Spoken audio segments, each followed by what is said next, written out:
This morning I got up at 6:01.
Leading off, a freshman second baseman from UC Irvine, number 2, Woody Hayden. Batting second, the senior left fielder from Gonzaga, number 24, Jack Mactoff. Batting third, a sophomore first baseman from Dallas Baptist, number 33, Cole Moore. Batting cleanup, a freshman third baseman from Loyola Marymount, number 30, Diego Becerro. Batting fifth, a freshman right fielder from Louisiana Lafayette, number 1, Carson Rockefeller. Batting sixth, the sophomore DH from Cal, number 26, Will Bass. Batting second, a sophomore shortstop from UAB, number 15, John Mark Mullins. Batting third, a freshman second baseman from Stephen F. Austin, number 20, Cal Campbell. Colby Ferris.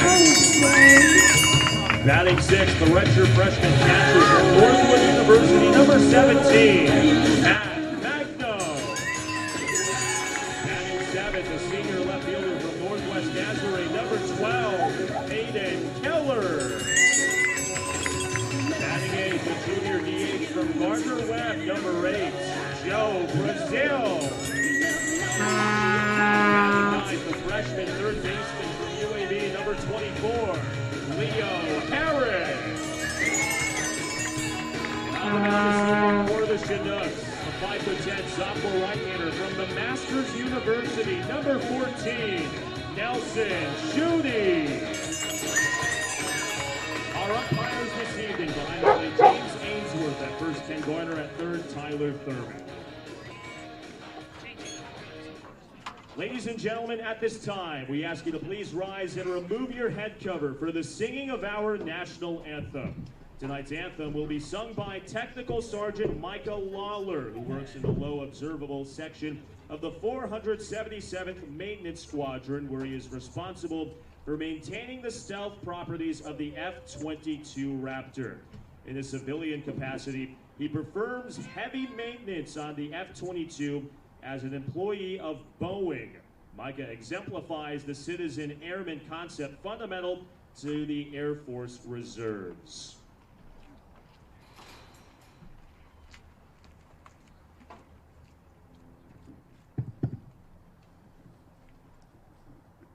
Oh, say, can you see by the dawn's early light what so proudly we hailed at the twilight's last gleaming, whose broad stripes and bright stars through the perilous fight o'er the ramparts we'd watched were so gallantly streaming, and the rocket's red glare, the bombs bursting in air, gave proof through the night that our flag was still there.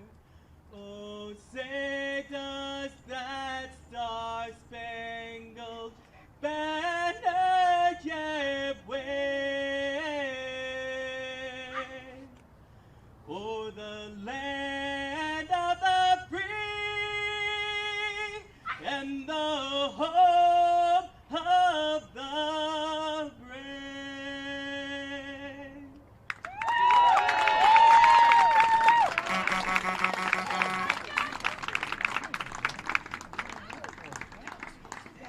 Ladies and gentlemen, at this time, if you will please direct your attention toward the mound.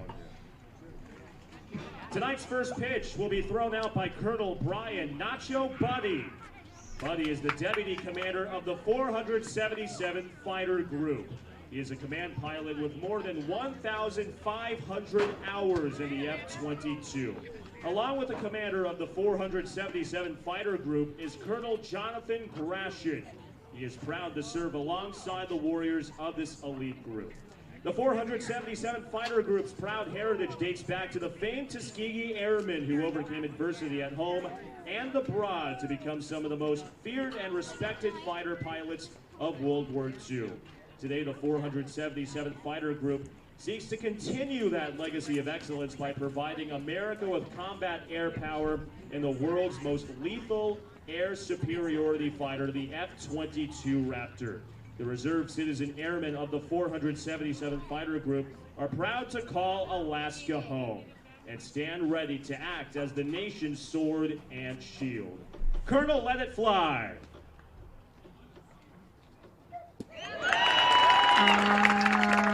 Let's hear it for Colonel Brian Nacho Buddy of the 477th Fighter Group. And now, with the two most important words before the start of every ball game, we go down to the field.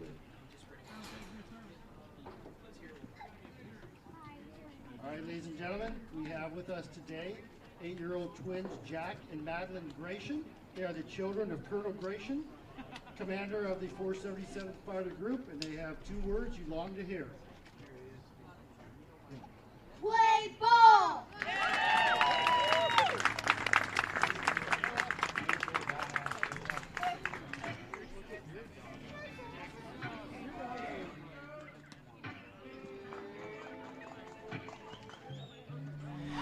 Good evening, everyone, and welcome to Lee Jordan Field here in beautiful Chugiak, Alaska for tonight's matchup between the Anchorage Bucs and your Chugiak Eagle River Chinooks. Ladies and gentlemen, it is my pleasure to bring you this stream tonight as we honor some of our military members here in the audience. And we also celebrate some firsts tonight. But before we get to that, let's quickly go over the defense and lineup for the Chinooks tonight. So Will Batts will be in center field. And leading off, John Mark Mullins at shortstop, batting second. The second baseman, Cal Campbell, back in the number 3 spot for this one. Josh Scheck, the first baseman, will be batting cleanup. Colby Ferris in right field, batting 5th. Matt Magno behind the plate tonight will be batting 6th. Hayden Keller in left field will be batting 7th. Joe Brazil, the designated hitter, will be batting 8th. And Leo Harris, the third baseman, will be batting 9th. And pitching for the Chinooks will be Nelson Schutte.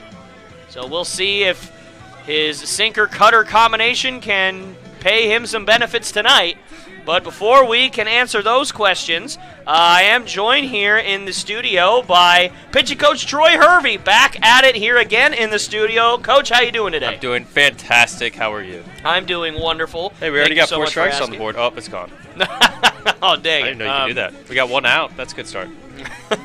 So, Coach, I was right before you came in. I mentioned we've got some firsts for the Chinooks. Already, we mentioned last week that the Chinooks are the first. This Chinooks team is the first to finish the season clinching a winning record, as the first pitch of the game is downstairs for ball 1.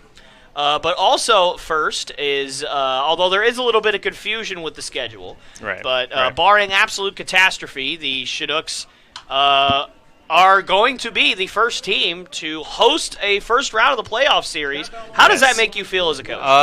I'm not going to lie to you. It's so exciting. The fans that come here to Lee Jordan, man, they are, first of all, they're loyal.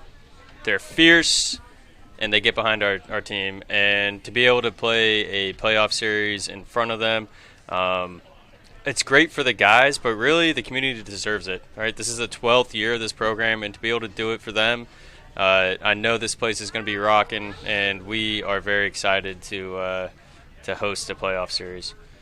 Absolutely. So, a couple of big blows to the pitching staff over the last week. Obviously, Justin Estrada going down with elbow or forearm injury, not exactly sure which one it is, and then obviously Carson leaving. So as a pitching coach, what is your strategy, and how are you having to deviate from your plan going into the playoffs with now only 3 guys pretty much stretched out to be starters, as Schutte fires that for ball 4, so Woody Hayden draws a walk for the first out of the game. Well, first of all, hello, Manny. Hope you're doing well.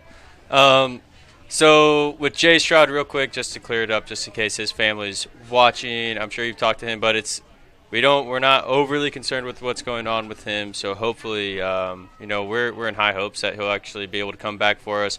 I don't think I want him to get stretched out because I don't want to aggravate what's going on with him. It's just some inflammation in there that's causing a little bit of impingement on the nerve. So it's nothing crazy. We're hoping to get him back. But we got guys like Hannes. When he came into that game, he threw 6 innings on 70 pitches, which is outstanding for anybody. But to do it in the spot that he did it in was huge. So right now we're looking at him to come in. Stay foul. And that one does indeed land foul. So coach's hopes were answered there. And then, with our bullpen, we got some guys that have stretched out a little bit. So like JoJo, he's going to get a start on Thursday, our last regular season game, to replace Carson.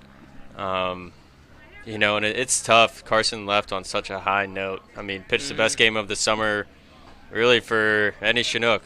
72 pitch, complete game, 7 innings shutout, and then he leaves. So, I mean, good for him to leave on that note, but man, we're missing him. And but I have no doubt that we got the pieces to the puzzle. Everyone is going to be in the same boat in the league. Guys are leaving early, guys are tired, guys are hurt, and bullpens are going to be thin. We won't be the only ones. So I know we got guys in our bullpen that can get the job done. Yeah, definitely. So, are you kind of anticipating your playoff rotation to kind of be something like what you see in MLB nowadays, where your starters generally, you'd be lucky to get 5 innings out of them, and then you turn it over to your bullpen, or are you trying to have it be a little bit more traditional, like perhaps somebody like Zach, who is pretty used to at this point going 100+ pitches, Right. getting stretched out a little bit more in the playoffs, or is it somewhere in between? It's really game by game, right? With only 3-game series, you don't have time to really dance around. Mm-hmm. You got to win each game, and you got to be focused on that game. But like today, Shooty, I'm going to cap him at like 65 to 75 pitches, so then he's able to come back for the playoffs. Since we don't really have a break, we're just rolling straight into it. So Shooty needs to be ready to go. If there is a game 3 of the first round, that's where I'm anticipating his next start. So that's only 3 days rest, so I got to cap him early. And a guy like Argo, same thing with his start tomorrow. And that one is going to drop in front of Colby Ferris. So the Bucs have the first 2 runners on here to open up the ball game, and they'll have runners on first and second with nobody out. That'll bring up Cole Moore, the first baseman. But we're just gonna manage game by game. If Zach's grooving, I'm gonna let him run. But I need to keep in mind, I need him.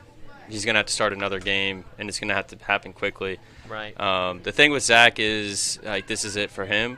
I don't want to say I'm not worried about his health because obviously I'm not gonna hurt him, but I don't have a spring ball coach to answer to for him. Right. So Yeah, I can use him a little bit differently than any of these other guys. I'm still going to do everything I can to protect Zach. I'm not going to let him hurt himself, even though he's going to do everything he can to pitch every single inning of these playoffs because that's just the type of pitcher and the type of ball player that he is.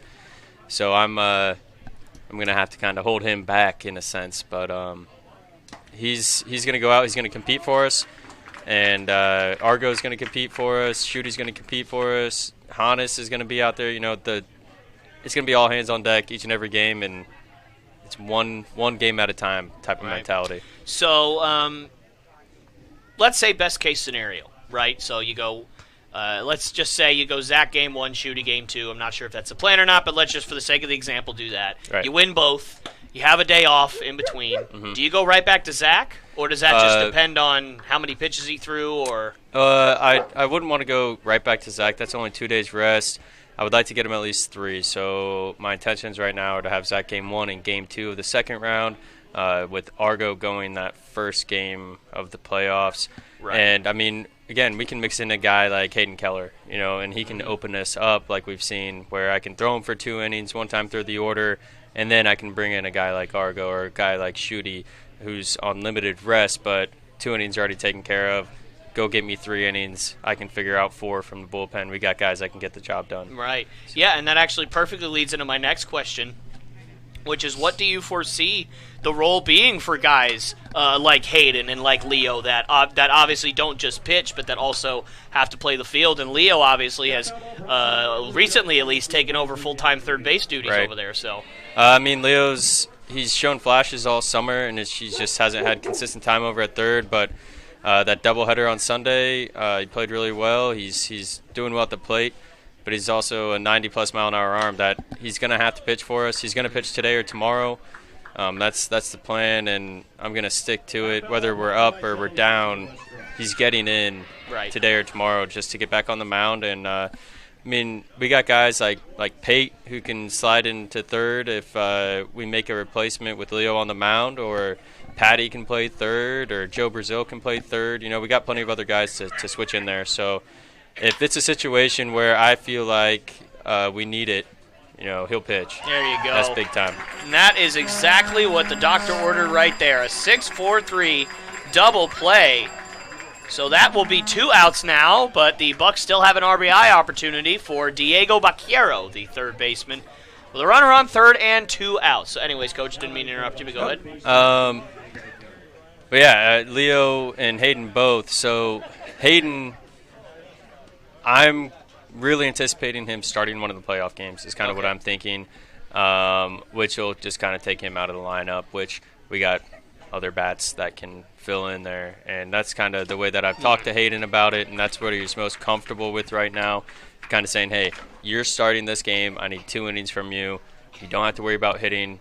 That's it. So. Gotcha. Yeah, that makes sense. All right, so I won't pepper you about your plan for the playoffs anymore. I want to pivot a little bit here and talk to you about the awesome opportunity that you received last week. I mentioned it on this. Well, maybe I won't mention it here as John Mark Mullins will throw across to first for out number 3. I'm not sure. You want to talk through the break? I'll talk through the break with you. Okay, talk through the break. So I mentioned I mentioned it on the stream last time. The congratulations, I put that out there on the stream for you. Getting the head coaching job at Grace, I think it's Grace Christian or Grace Bible? Yeah, Grace Christian. Grace Christian, okay. I wanted to make sure I got that right.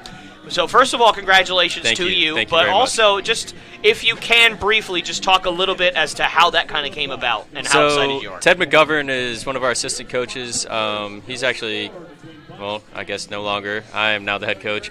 Ted started the program at Grace Christian, the baseball program there, when one of his sons was a senior and his other son was a freshman in high school. He started the program up there. They had 12 players to start, and it's only a 5-year program at this point. But Ted's getting ready to retire and just kind of move into the next phase of his life. Both of his sons are in college, and he said they're looking for someone to take over. And he offered me the spot, and I kind of laughed, and I was like, yeah, that'd be great, but, you know, a high school head coach doesn't exactly pay the bills. Then he's like, well, maybe you could substitute teach there. And I was like, I don't know, Ted. I need something more full-time than that. And then about 2 days after he said that, he goes, hey, you said you'd be interested in teaching 9th and 10th grade English, right? I was like, yeah.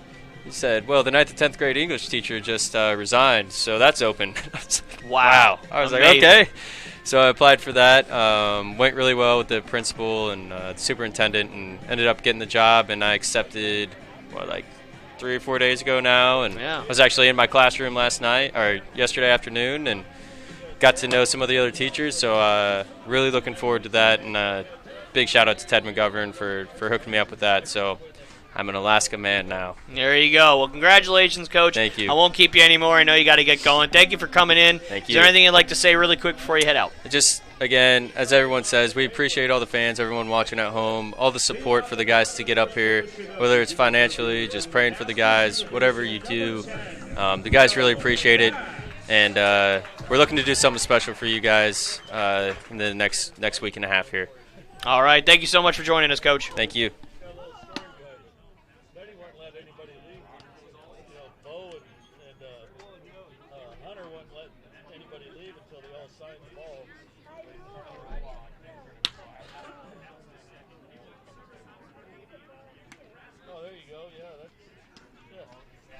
All right, guys. Wanted to. I will pass that message along to him, Mr. Magno. He just walked out of the studio. Just wanted to exchange pleasantries with Coach before he headed out. Just wanted to be polite there. So, Will Batts did indeed ground out to begin the inning. I apologize. So that he would be the first out of the inning. So let's quickly go over the defense and lineup for the Bucs tonight. Woody Haydeen at second base will be batting first. Jack Mactoff in left field. Will be batting second. Cole Moore at first base batting third. Diego Baquero, the third baseman, will be batting cleanup. Carson Roccaforte in right field batting fifth. Jake Skipworth, the designated hitter, will be batting sixth. Kyson Donahue, the shortstop, batting seventh. Xavier Pinellas, the catcher, will be batting eighth. And Garrett Ostrander, the center fielder, will be batting ninth. And pitching for the Bucs is Spencer Bengard. As John Mark taps that one over to short.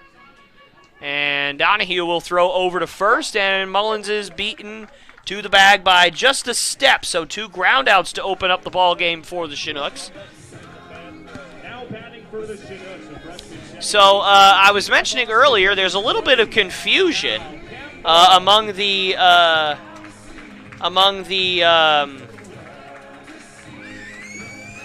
schedules here, as one schedule says that the Pilots only have 2 games left in the season, and another schedule says that they have 3 games this year, as that one is in there for a called strike, to Cal Campbell, the designated hitter. So we're not exactly sure which one it is right now. But if, as that one is ripped out to right field, but unfortunately right to the right fielder, Rockefort, who will make the catch for out number 3. So another hard hit ball from Cal Campbell, but this time it does not drop. So a quick bottom half of the first inning as the Chinooks will head to the top of the second in a 0-0 tie. And I will finish what I was saying when we come back.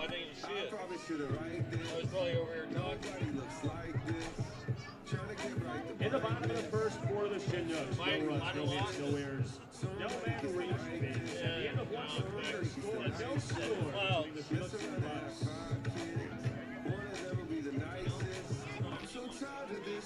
The Chinooks would like to remind you that the regular season concludes on Thursday on Fan Appreciation Night against the Peninsula Oilers with a special host family celebration beginning at 5:45. The scheduled 6:10 first pitch. Be sure to join us as early as you can.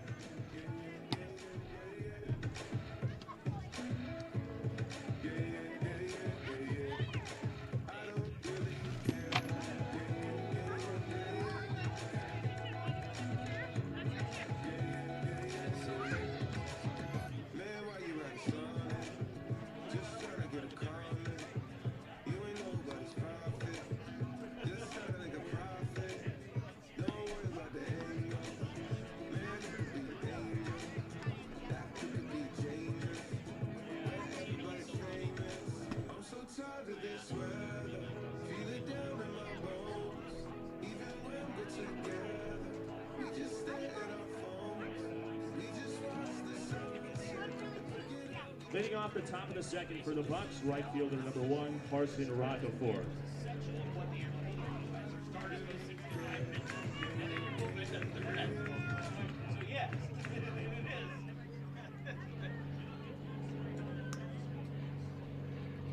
All right, and we are back here live on the Chinooks Radio Network as Rockefort swings and misses at that pitch from Schutte for strike number 1. So anyways, what I was saying earlier was that according to one schedule, as that one is flown out to left center field, Will Batts will track it down and make the catch for out number 1.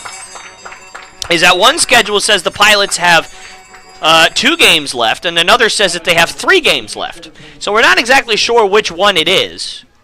And the reason why that is significant is because they are 2.5 games back from third place, or from second place, I should say. So technically, if the Pilots have 3 more games, the Chinooks have not clinched second place yet.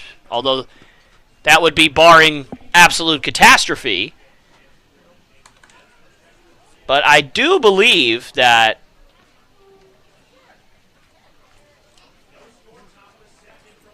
the Chinooks are 2.5 games up right now. And it does look like the Pilots are playing right now. So my guess is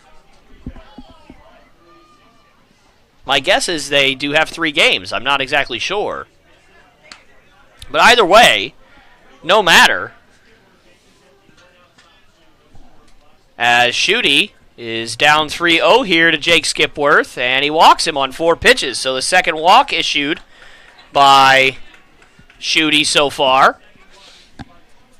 And that'll bring up Kyson Donahue, who played well in a limited number of at-bats in the last game that these two teams played each other.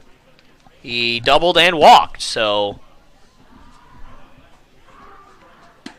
that is in there for a called strike. And you can definitely tell the difference in the movement on Schutte's pitches from these last few outings that he's had to his first few outings.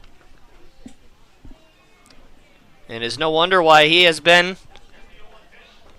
pretty successful over the last few games. And a nice play over there by Coach Hervey as he snagged that one coming up at his eyeballs. But he snagged it. So the count now goes to 0-2 on Donahue.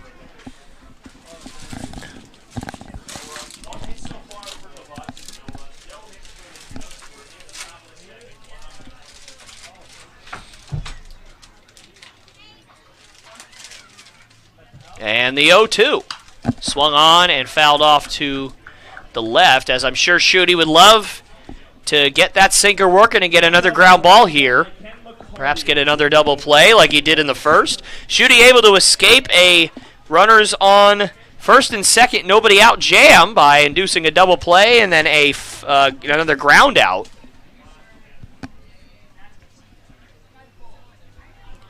And another 0-2.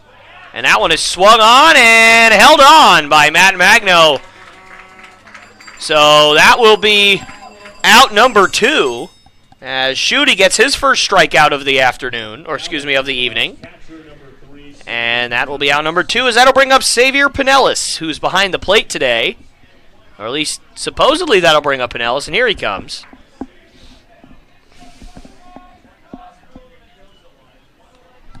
So Pinellas was arguably the most dangerous bat in the lineup in the doubleheader a few days ago, as he had 3 hits in the 2 games for the Bucs. And the Bucs, I think total only had about 7 hits that day, so he had almost half of their hits on the day. Certainly had a nice day, and I know he'd love for that to translate into this ball game. And the first pitch is in the dirt.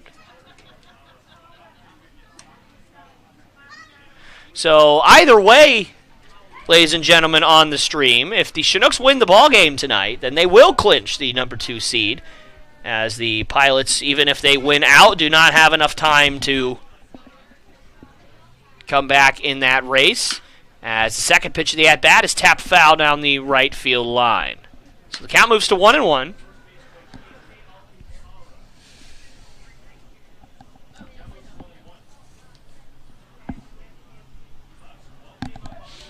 So unless the Chinooks win in a sweep in the first round of the playoffs, until our season ends, there will not be another day off for the rest of the season, as that one is ripped out to right field for a base hit.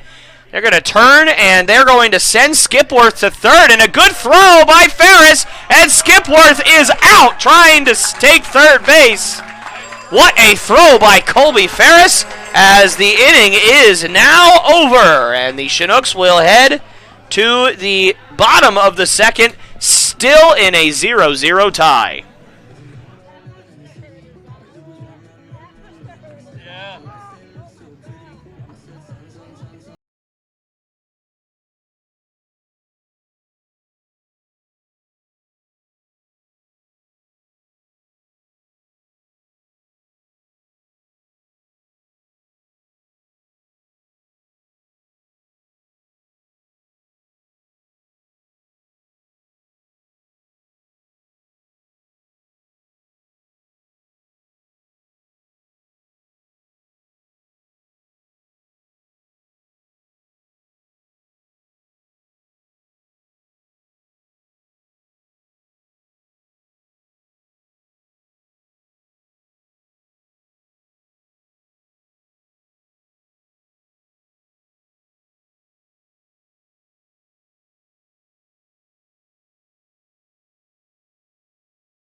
Leading off the bottom of the second for the Chinooks. All right, ladies and gentlemen, we are back here live on the Chinooks Radio Network here on YouTube, as Josh Scheck will lead things off here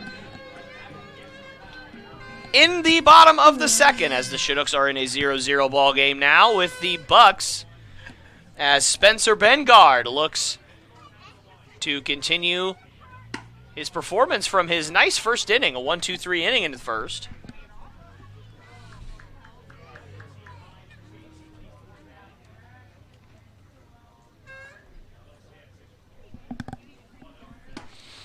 And the 1-0 is in there for a called strike one. So the Chinooks took both ends of a doubleheader on Sunday against these Bucs in what was a huge momentum boost for them, as that one gets by Pinellas. So the count moves to 2-1. As the Chinooks had really been skidding at the plate and in the win column, as they had dropped 2 straight to the minors before that, and that pitch is fouled straight back. And the count moves to 2-2 now. So certainly that doubleheader doing wonders for the Bucs, or excuse me, for the Chinooks and their playoff hopes, wanting to host a series. And also the Pilots dropping both ends of a doubleheader to the minors really helped as well, as they flip on to first for out number 1. Now batting for the Chinooks, a redshirt. As 4 up, 4 down for Bengard, as that'll bring up Colby Ferris, who made a nice throw in the top half of this inning to get Jake Skipworth out, trying to stretch from first to third on a single to right field. And the 0-0 is swung on and ripped, and that's over the head of Donahue, and that'll be the first hit and base runner of the ball game for the Chinooks. And a nice job from Colby Ferris, sitting back on a first pitch curveball, driving it out into left field for a base hit. And that'll bring up Matt Magno, who had himself a heck of a day Batting for the Chinooks, a redshirt freshman catcher from Northwood University. on Sunday, as Magno had 5 hits in his return to the lineup after feeling under the weather for a few days. So I'd say that's a pretty darn good return to the lineup. 5 hits in 2 games, as that one is in there for a called strike one, as Matt clearly wishing that he had gone with that pitch and hit it out to right field, but nonetheless, that will be strike one.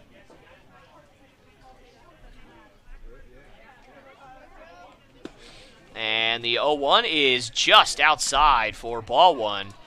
And enjoy it while it lasts, because ones are wild again, and it only lasts 1 pitch.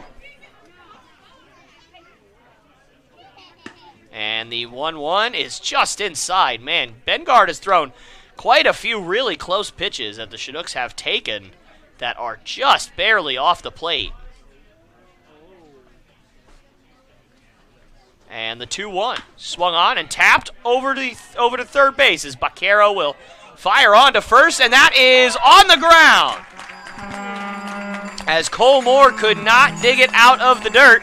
So everybody is safe on the error by Diego Baquero. So now runners on first and second with just 1 out in the inning, and that'll bring up Hayden Keller, who started one of the 2 games on the mound and pitched pretty well despite some control issues, but certainly well enough to get the victory in that game. I don't think he actually got the win for his pitching record, but certainly the team, well enough for the team to win, as that one is swung on and hit off to the left. That foul ball brought to you by God Guns and Auto.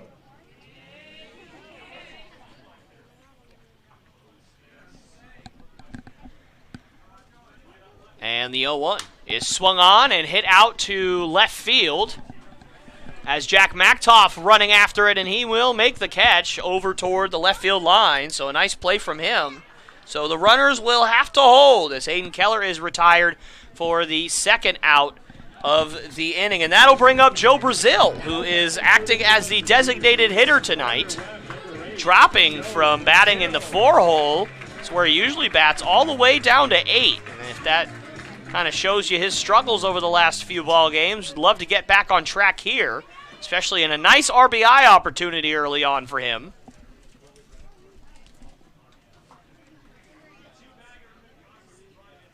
And the first pitch is fouled off to the right for strike 1.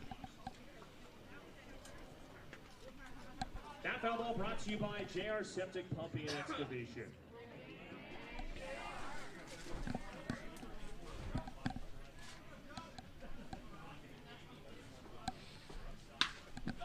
And that one is swung on and hit down the line, but that'll get foul, as Brazil just needs to straighten that one out a little bit.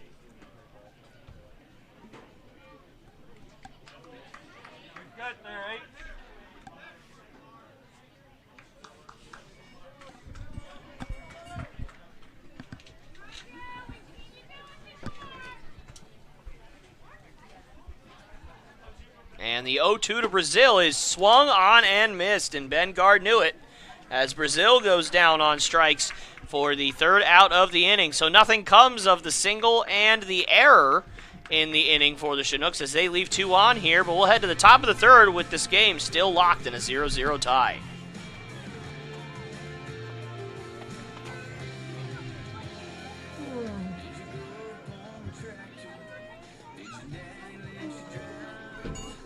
In the bottom of the 2nd for the Chinooks, no runs, a hit, 1 error, and 2 men left at the end of 2. No score between the Bucs and Chinooks. Fans, at this time, the Chinooks will be giving away 2 of 4 red ticket gift giveaways. So at this time, take out your red tickets. Our first winning red ticket number, ticket 1371104. First winning red ticket number, ticket 1371104. Take your ticket to the Chinook Shack to claim your prize, a Chinooks team baseball. Our second winning red ticket number, ticket 1371123. Second winning red ticket number, ticket 1371123. Take your ticket to the Chinook Shack to claim your prize from Trustworthy Hardware.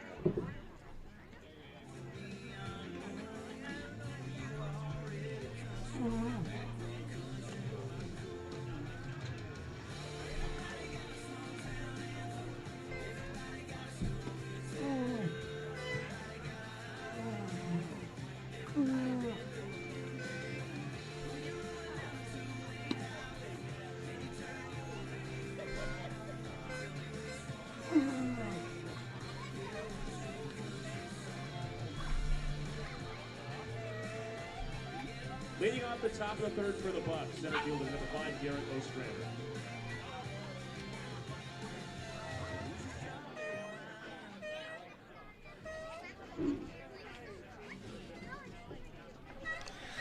All right, ladies and gentlemen, we're back here live on the Chinooks Radio Network as Garrett Ostrander will lead things off here in the top of the 3rd for the Bucs. And the first pitch from Schutte is outside for ball 1.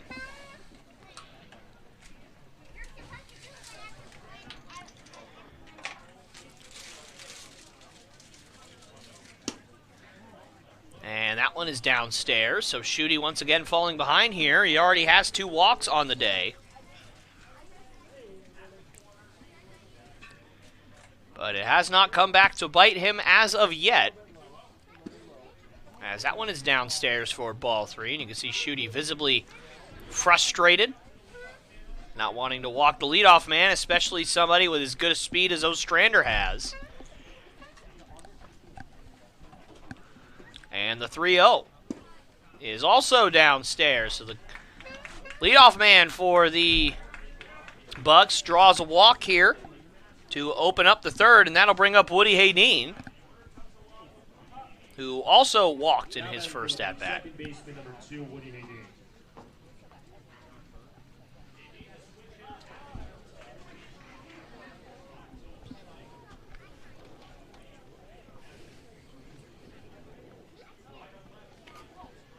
And the first pitch to Hayden is fouled off to the left. That foul ball brought to you by Scott Bleeker of Prime Lending. The Chinooks have already turned one double play here in this ball game, and I'm sure they would love to turn another one here. As Schutte delivers his 0-1, and that one is tapped over to Cal Campbell, and that is off his glove. And Ostrander's going to turn and head to third. So that will be an error on Cal Campbell. Certainly would have been a tough double play to make. But if fielded cleanly, probably would have at least gotten one out. But now the Bucs have first and third and nobody out here in the top of the third. Campbell has really been playing so well as of late. That error is certainly not indicative of how well he has played so far. And that one is fouled off to the left for strike one. So Magtoff singled in his first at-bat. Just a kind of a little bloop single out to shallow right field. Not as softly hit as other bloop singles we've seen, but certainly not hit very well either. As the 0-1 is swung on and also fouled off to the left for strike two. That foul ball brought to you by Northwest Carpet Company.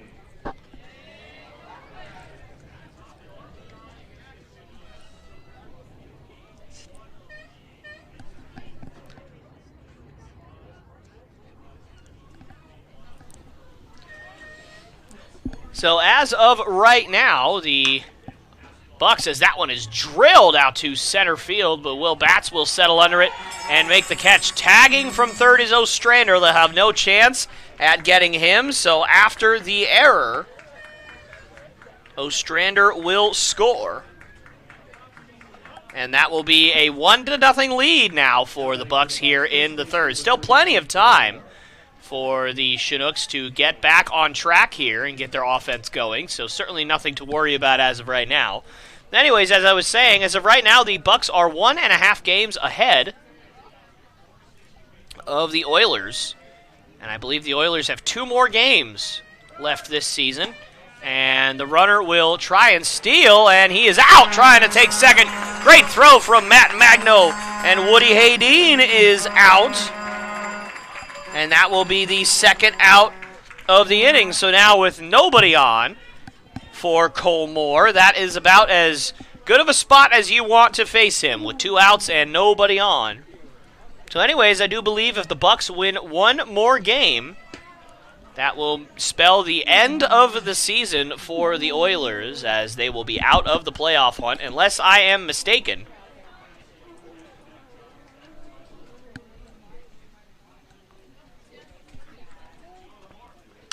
And that one is tapped down the first base line, but that will sneak foul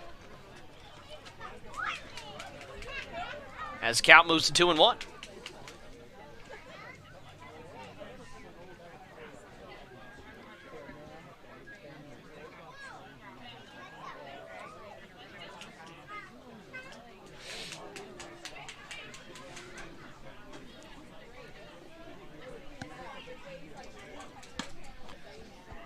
And that one just misses for ball 3. So Schutte again in danger of walking another man, as that would be his 4th walk already issued. And the 3-1 is inside. And Schutte issues his 4th walk of the day in 3 innings. And you can see how him getting visibly frustrated here, as that'll bring up Diego Baquero, who grounded out to short with a runner on third in his last at-bat. No runner in scoring position for him this time. But Schutte would love the same result nonetheless. That would almost certainly get them out of this inning now. And the first pitch is upstairs for ball 1. So Schutte throwing a lot of pitches so far already.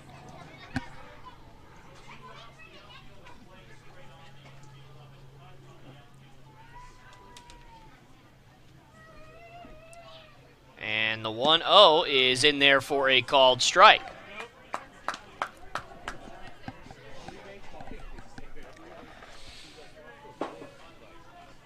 So for those of you who are just in it for the interviews, we're supposed to have Joe Kiel here in the third inning, but obviously he is not here.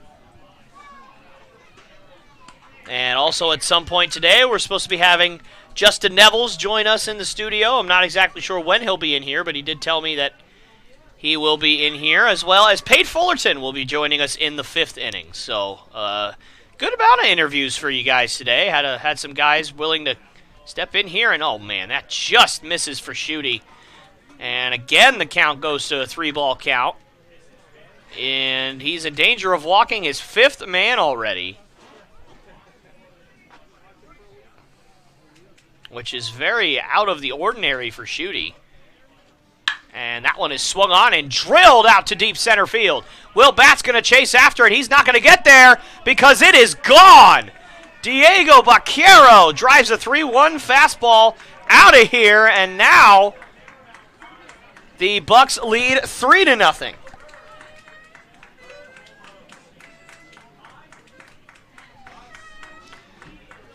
And so instead of the fifth walk of the day, which honestly in hindsight doesn't seem so bad now, that one got out of here in a hurry as Baquero got enough of it to get it over the center field wall.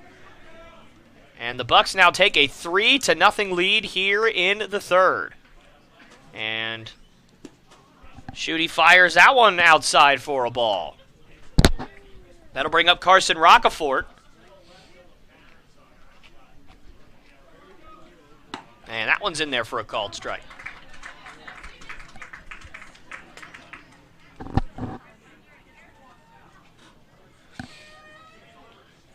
And that one is swung on and also hit out to fairly deep center field. Will Bats will run that one and lean up against the wall and make a spectacular catch. What a play by Will Bats as he saves extra bases. But the Bucs do strike for 3 in this inning. 2 on the back of a home run by Diego Baquero. And so the Chinooks will head to the bottom of the third inning, trailing 3-0.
Leading off the bottom of the third for All right, Leo, line it up, buddy. From UAB, Leo Harris.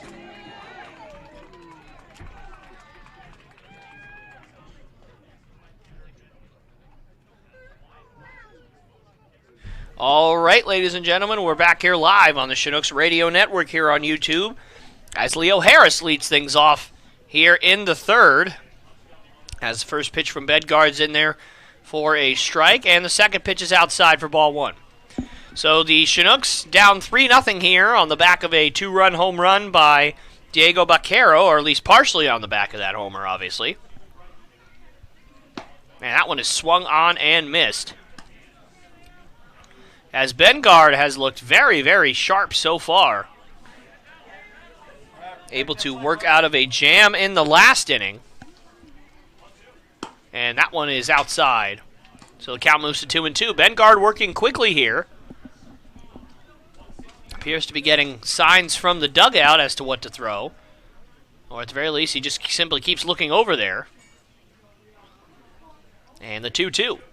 Swung on and missed. So Harris goes down on strikes for the first out of the third. And that'll bring up Will Batts, who grounded out sharply in his first at-bat, but a ground out nonetheless.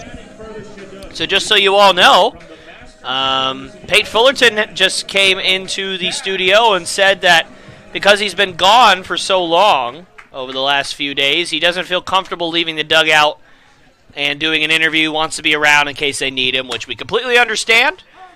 So Pate Fullerton will not be interviewing today, although we're going to try and get him to at least interview one more time before the regular season concludes, of course.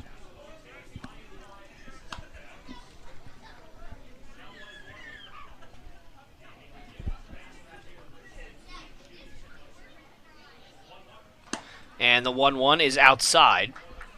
So obviously Joe Kiel was supposed to come into the studio. I'm going to guess that he probably forgot, which is totally all right. It does happen. And that one just misses. So the count now moves to 3-1. So I guess we go from having a good amount of interviews to having like 1 or 2 today. So we'll keep you updated on that, obviously. And if you hear somebody other than me start talking, you know what happened. As that one is ripped, and a nice stop there by Cole Moore. And Will Batts is retired on a really nice diving play by Cole Moore.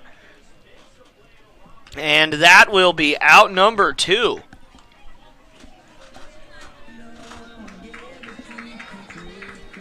And I tell you what, Spencer Bengard has looked really, really good so far tonight. These Chinooks really put a hurting on the Bucs pitching staff in their last outing on Sunday. As that one is hit down the left field line over toward the bullpen.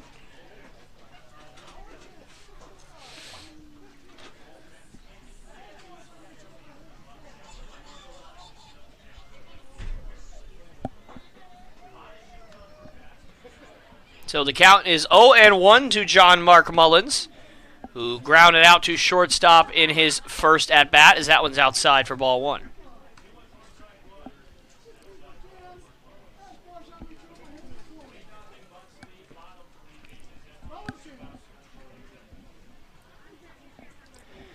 And the 1-1. Upstairs. So the count moves to 2-1. As Bengard wanting to switch out the baseball, and he gets his wish. But anyways, this offense really put a hurting on the Bucs pitching staff in the last couple of games on Sunday.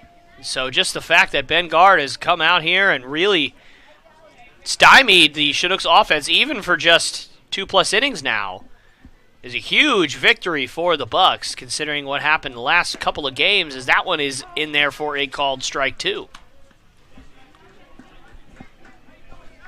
So, as I said, no more days off, barring specific circumstances for the Chinooks. I should say no more guaranteed days off. I think that's one more good way to put it, as we'll be playing the Miners tomorrow, as that one's downstairs for ball 3, so the count moves full. We'll be playing the Miners tomorrow.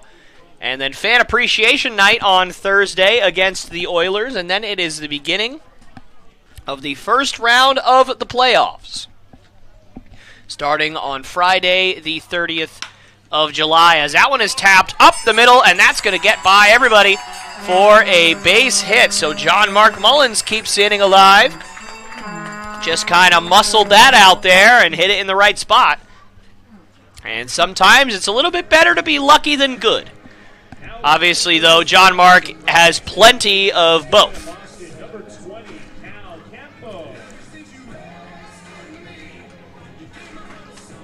And that will bring up Cal Campbell, who needs a little bit of luck after lining out in his first at-bat. So would love to repeat that kind of swing, as he does, and that one is not caught. That gets down the left field line. and that's going to go all the way to the corner. John Mark Mullins is going to be waved around, and he's going to score with ease. And Cal Campbell stays hot with a 2-out RBI double, and the Chinooks cut into the Bucs lead as it is now just 3-1 here in the bottom of the third. That double brought to you by Scott Bleeker of Prime Lending. And just like that, the Chinooks strike for a run here in the third, and that will bring up Josh Scheck, who grounded out to first, I believe, in his first at-bat. Sorry, I said I believe. I literally cannot read my own handwriting, and yes, he did ground out to first, so I apologize for that. And the first pitch to Scheck is in there for a called strike one.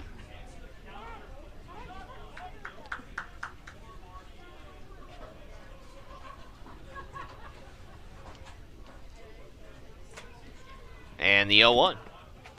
It gets by Pinellas, so Cal Campbell will scamper over to third base. So now, a good opportunity for the Chinooks, as a single is guaranteed to score a run. And you know, after giving up 3 runs in the top half of this inning, they'd love to put up a crooked number of their own, just to get some momentum back.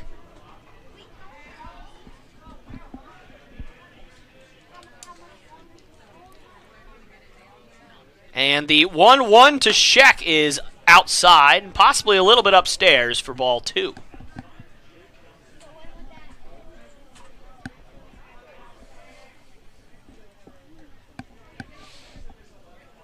And the 2-1. Ooh, swung on and fouled straight back as our camera collapses. So we'll have to fix that, so just bear with us here.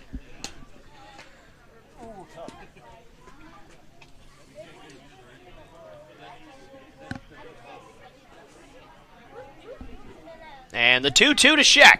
Swung on and missed. So Bengard battles back and strikes out Scheck to end the inning, but the Chinooks do strike for a run on the double by Cal Campbell, so the Chinooks do respond in kind as they get a little bit of momentum back as we head to the top of the fourth in a 3-1 ball game.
Leading off the top of the fourth for the Bucs, DH number 26, Jake Skipworth.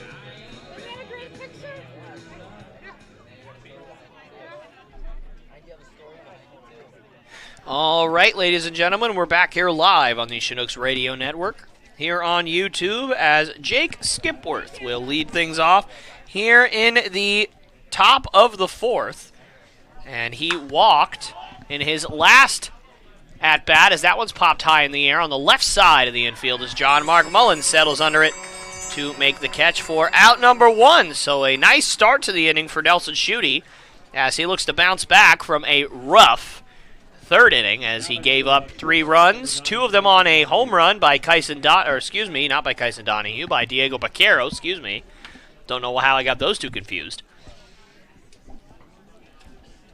But that'll bring up Kyson Donahue. Maybe that's why, because I saw him at the plate.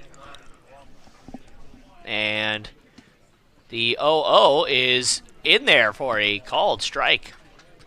And a lot of times you'll see actually umpires not give pitchers that call if the catcher does not hang on to it, but this time he does.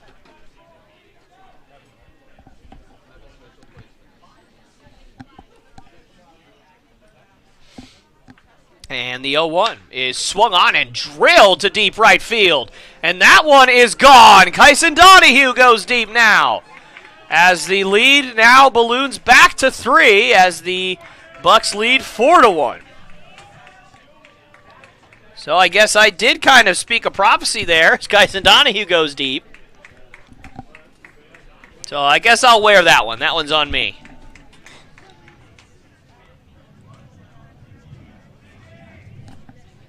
So Schutte certainly does not appear to have his ace stuff tonight. That is the second home run already allowed in this one, along with 4 walks, as that one is ripped out to center field, but pretty much right to Will Batts. He'll take a couple of steps to his right and make the catch for out number 2. So we'll see how much longer Schutte will be allowed to go in this one. We know we talked to Coach Hervey earlier today, obviously earlier in this ball game, and he said that he'll probably end up capping Schutte at 65 pitches. So we'll see if Schutte can get through this 4th inning without any more damage. And the first pitch hops to the plate. And you can see Magno calling that a strike there, as obviously it probably hopped into the zone. My favorite time that somebody did that, I threw a changeup and it bounced up to the plate. I just threw it terribly, and my catcher kind of picked it like a first baseman, and he just held it there in the zone. He just held it, stuck it like it was right over the plate, and he just looked back at the umpire and he said, "Come on, man, what are you not calling for?" And I thought it was pretty funny. Yeah, I guess you had to be there. You know, I don't know. And the 2-0 pitch is in there for a called strike. Or not a called strike, but a swinging strike, I suppose. Looked like Ostrander might have swung at that. So with 2 outs here, the Bucs striking for another run on the Kyson Donahue homer. And the 2-1 is downstairs. Possibly a little outside as well, so that will be ball 3.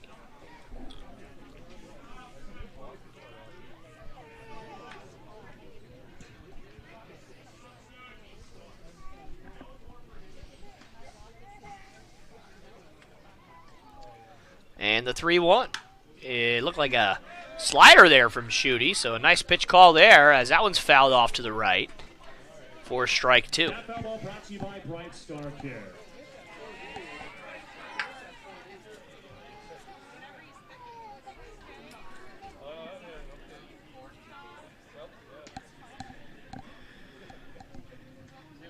And the 3-2 is ripped out to left center field for a base hit. So Garrett Ostrander will keep this inning alive with a 2-out single, and the Bucs are back in business here with 2 outs, as that will bring up the leadoff man, Woody Hadeen, who walked and reached on an error in the first 2 at-bats of his outing today.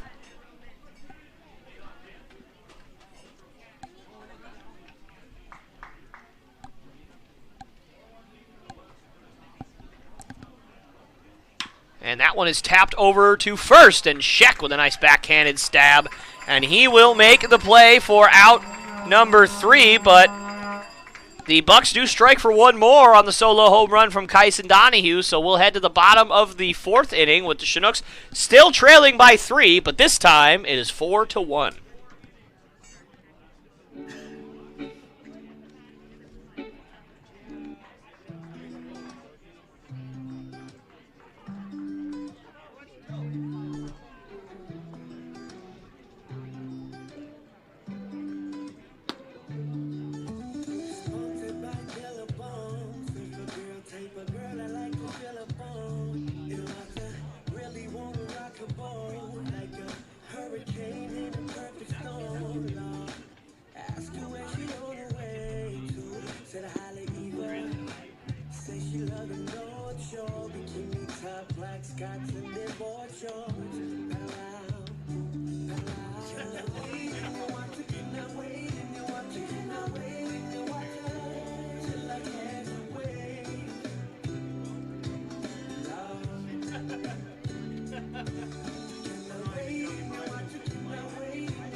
Leading off the bottom of the fourth for the Chinooks, a redshirt freshman right fielder from Tarleton State, number 25, Colby Ferris.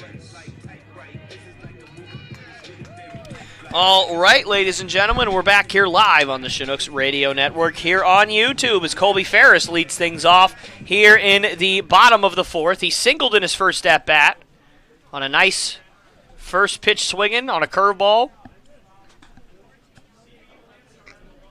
And Spencer Bengard's first pitch is another first pitch curveball that Colby Ferris also rips into left field for a base hit. So I guess Bengard didn't really learn his lesson the first time as Colby Ferris rips that one out for a base hit. See, I'm sorry I'm laughing at that, guys, but let me tell you, if I'm a pitcher and I throw a guy a first pitch slider and he rips it into left field for a base hit, the next time he's batting, guess what I'm not throwing him?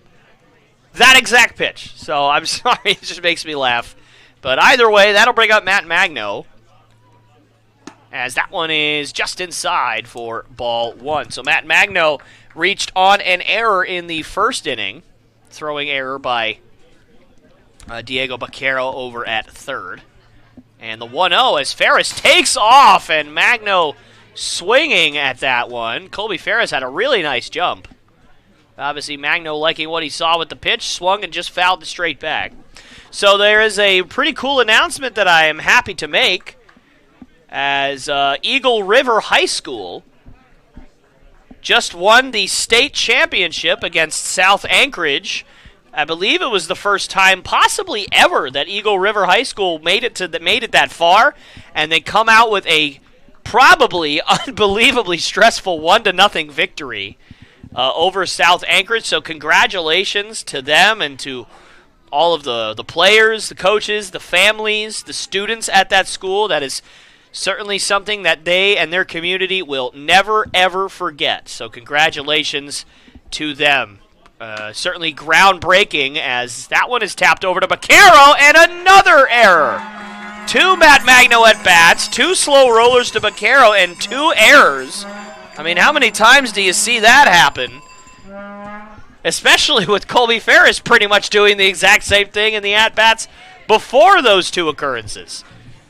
Don't you just love baseball, how crazy it can be sometimes? Just love baseball. But that'll bring up Hayden Keller, and I'm sure he will not be wanting the same thing that happened in his first at-bat to happen here as he flew out to left field. So Spencer Bengard finding himself in a little bit of trouble here. But the Bucs do lead 4-1, so there is a bit of cushion to play with here for Bengard.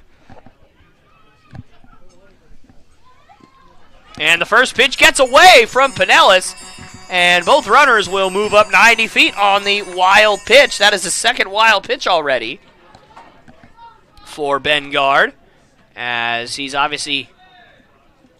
somebody's obviously talking to him in the dugout.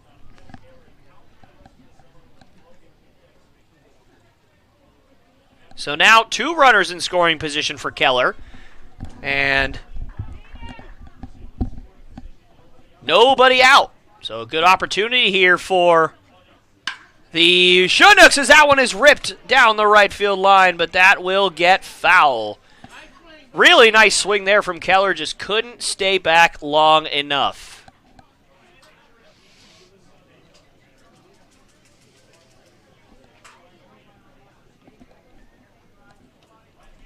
And the 1-1 from Bengard is tapped over to second base. Woody Hayden will throw over to first, but Hayden Keller does his job as a run will score.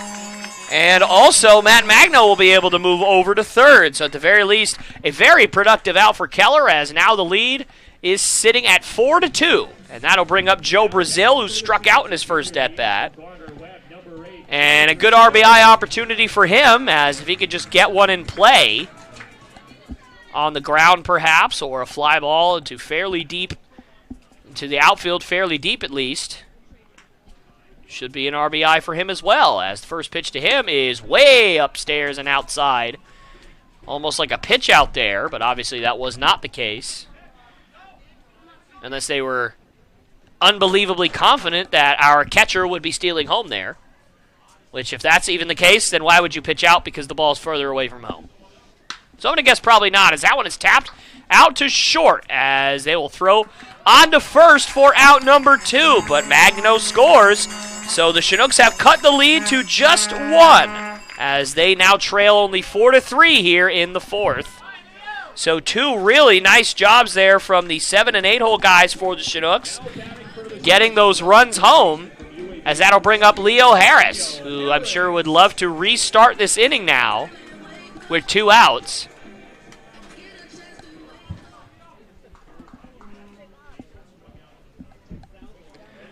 And the first pitch to Harris is upstairs, as Harris watched that one all the way in.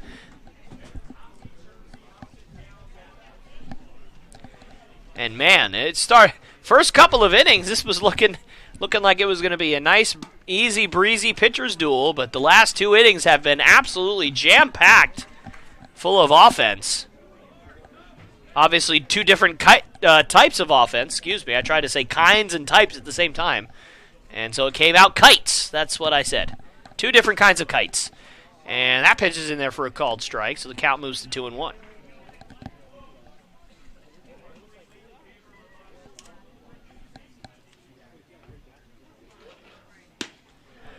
And that one is way outside, so the count moves to 3-1.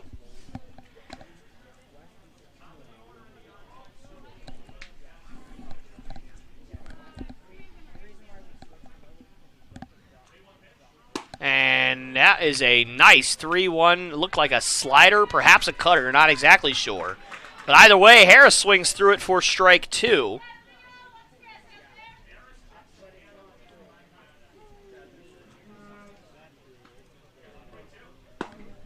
And that one is in there for a called strike 3. And Leo Harris obviously did not like that, but nonetheless, he'll head back to the dugout as he strikes out for the second time in the last 2 innings. And that will be out number 3. But the Chinooks strike back for 2 more runs, so they will head to the top of the 5th, only trailing by 1, 4-3.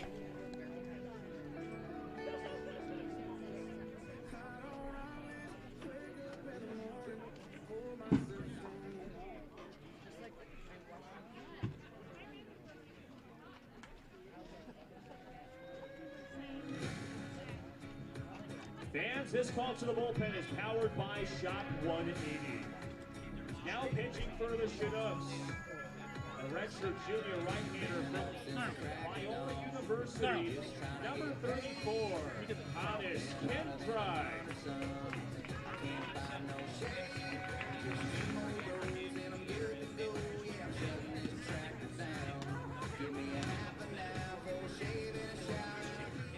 Fans, at this time, the Chinooks ask you to take out your red tickets. We will be giving away the 3rd of 4 red ticket gift giveaways. So at this time, please take out your red tickets. Winning ticket number, ticket 137-1210. Winning ticket number 137-1210. Take your ticket to the Chinook Shack to claim your prize from Central Perk. Oh, wait.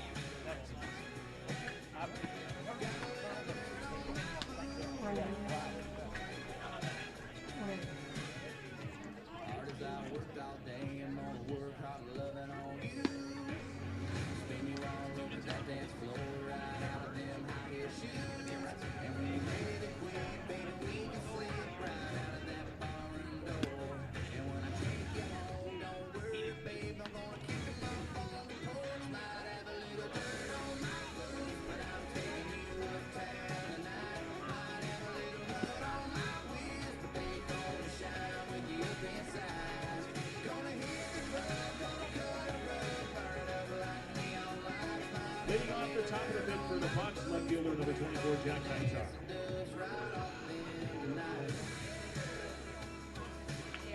All right, ladies and gentlemen, we are back here live on the Chinooks Radio Network here on YouTube, as Hannes Kindreich will take over in the 5th for Nelson Schutte, as Troy Hervey kind of showcasing probably what will be kind of a formula for the playoffs. Basically by necessity, as they'll probably have possibly not Kindreich, as I'm sure Kindreich is stretched out enough at this point to be a starter. But it'll probably be something along the lines as Campbell dives, but that gets past him for a base hit. So Jack Machtoff leads off the 5th with a single, as the Bucs look to get back those runs that they gave up in the bottom of the 4th. And that'll bring up Cole Moore. So anyways, probably a good formula would be 4 or 5 innings from your starter. Keep them capped at about 65 to 70 pitches. And then turn over the last 4 innings to your bullpen.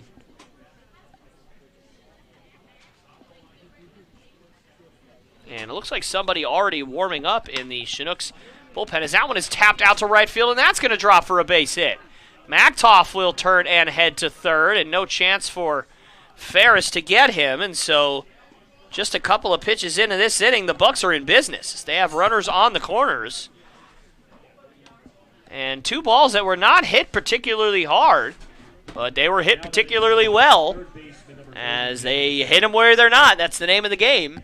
And so they have runners on the corners now, and Diego Baquero steps up to the plate, and he hit a 2-run home run in his last at-bat, and another home run would really, really do some damage to this comeback by the Chinooks. And Kindreich has a reputation for getting out of jams, but this is going to be a tough one, as he's got to go through the heart of the Bucs order with nobody out and runners on the corners, as that one's outside for ball 1.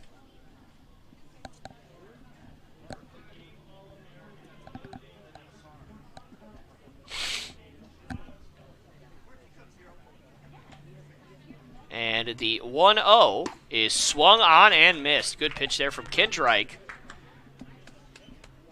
as the count moves to 1-1.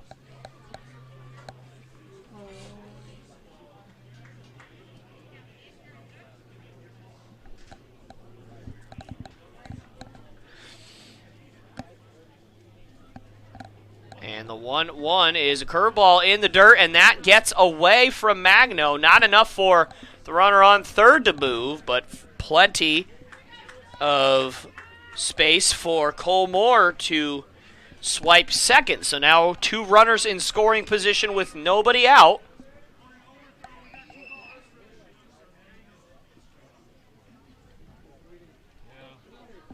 And I'm not sure what was going on there. But nonetheless, Kindreich down 2-1 here to Baquero, as he looks to try and get out of this jam, as that one's upstairs for ball 3. Interested to see if Kindreich tries to stay away from Baquero here with the runner, or excuse me, with the base open, not with the runner open. That doesn't make any sense.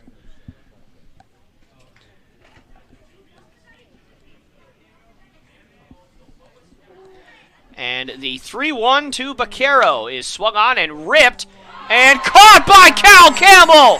What a play, as Cole Moore was certain that that was getting by, but it was not. And now suddenly the Chinooks have a great opportunity to get out of this inning with no damage, or at the very least, very little damage, which that was not looking like it was going to be the case just a few seconds ago.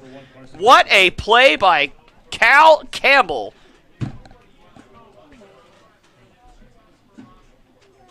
And that will bring up Carson Rocafort, who is 0 for 2 on the day with 2 flyouts. And that, a couple of seconds ago, would have really spelled doom for the Chinooks, as another fly ball probably would have scored a run. But now that fly ball is taken out of the question, assuming it doesn't drop, of course. And the 0-1 just misses for ball 1. Good pitch from Kindreich. And like I've said earlier in broadcasts before, didn't get the call on that one, but I would take that pitch 100 times out of 100 if I'm Kindreich. That was a very well-spotted fastball. And the 1-1. Tapped foul down the first base line. So the count now moves to 1-2, and like I said, Kindreich has a real propensity for getting out of jams, but this one would be tough. And he is in a good spot to get out of this one, so we'll see if it happens. And the 1-2 swung on and popped high in the air and out of play, as the count sits at 1-2. That foul ball brought to you by God Guns and Auto.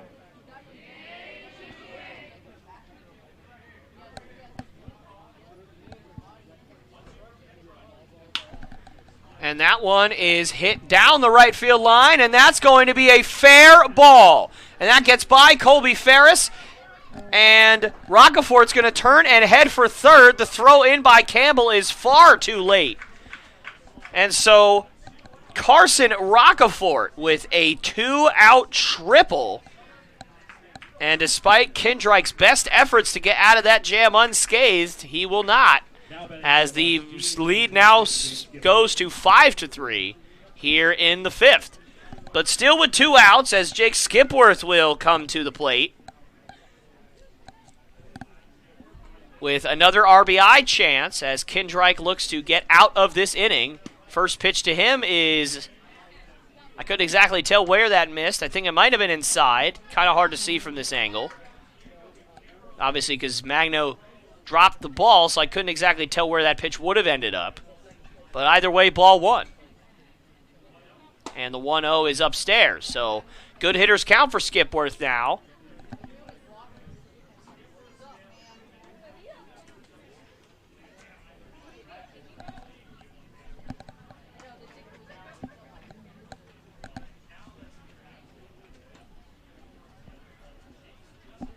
And the 2-0 is swung on and tapped to John Mark Mullins at short, and he'll fire on to first for out number 3. So I will say this, while Kindrike did not get out of that without giving up a run, credit to him for getting out of a runners on second and third, nobody out jam with only giving up 1 run. That is certainly a tough thing to do. So the Chinooks will head to the bottom of the 5th inning, only trailing by 2 as they trail 5-3.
All right, everybody, so we're back here live on the Chinooks Radio Network here on YouTube as Will Batts leads things off here in the bottom of the 5th as the Chinooks trail 5-3, and Spencer Bengard still out there after giving up a pair of runs in the bottom of the 4th.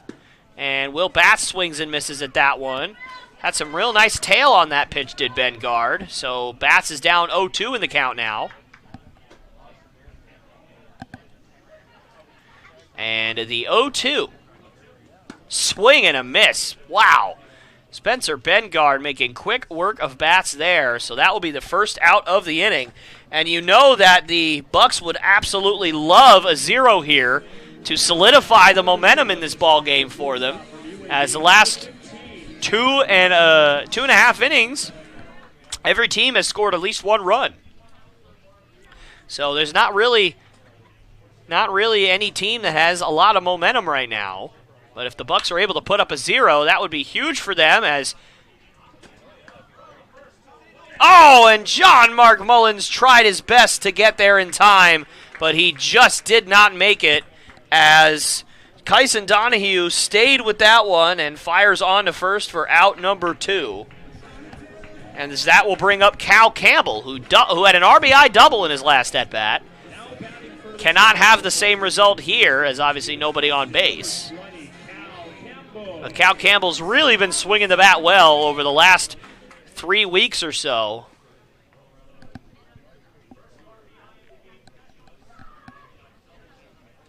if not longer. And the first pitch to Campbell is up and in for ball one.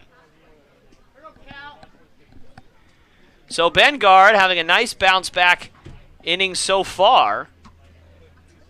And that one is tapped out in front of the home plate, and that one is thrown onto first. And a nice play by Cole Moore to stay with that one as Pinellas almost threw it away. But a very quick inning for Bengard. And momentum has been secured by the Anchorage Bucs here as we will head now to the top of the sixth inning as the Chinooks trail 5-3.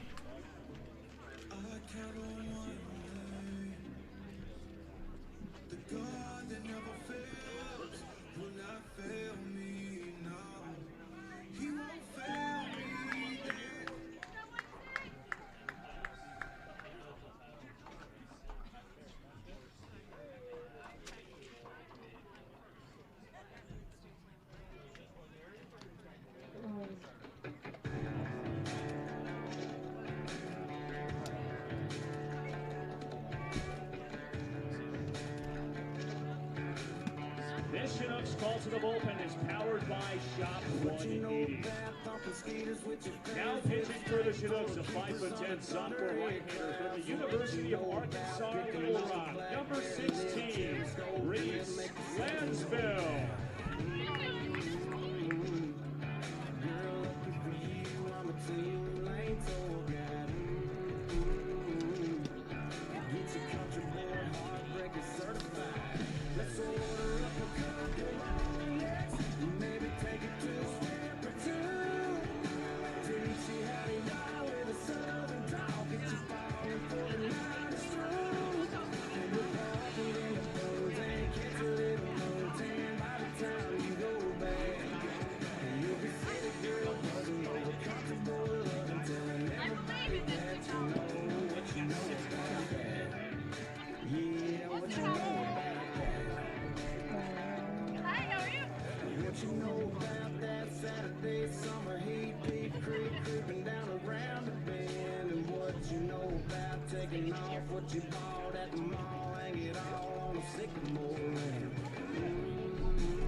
Leading off the top of the sixth for the Bucs, shortstop number 1, Tyson.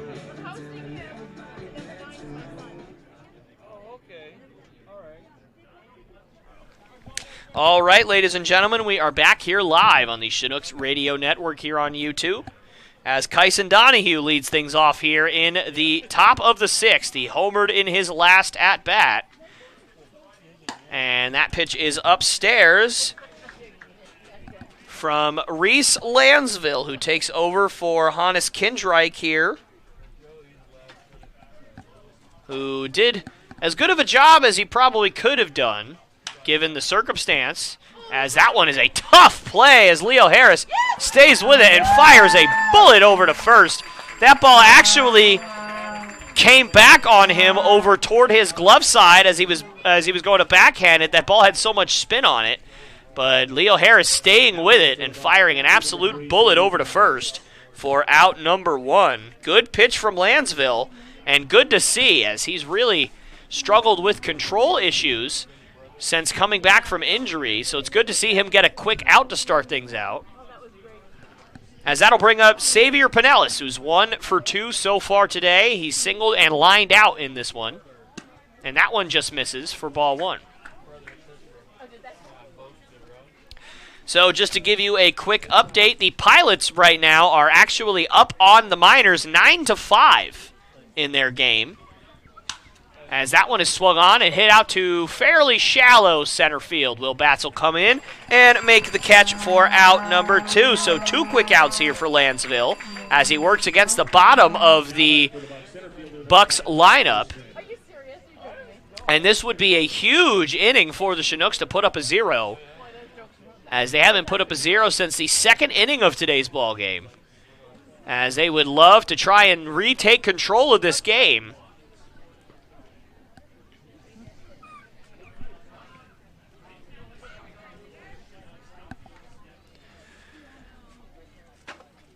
And the first pitch is swung on and ripped out to right field for a base hit. The second hit of the ball game for Garrett Ostrander. Not necessarily known for his bat, but he's showing off with it today, as that's his second hit of the ball game, and he's also walked and scored. So, good game with the bat so far for Ostrander, as that'll bring up Woody Haydeen, who is 0 for 2 so far with a walk.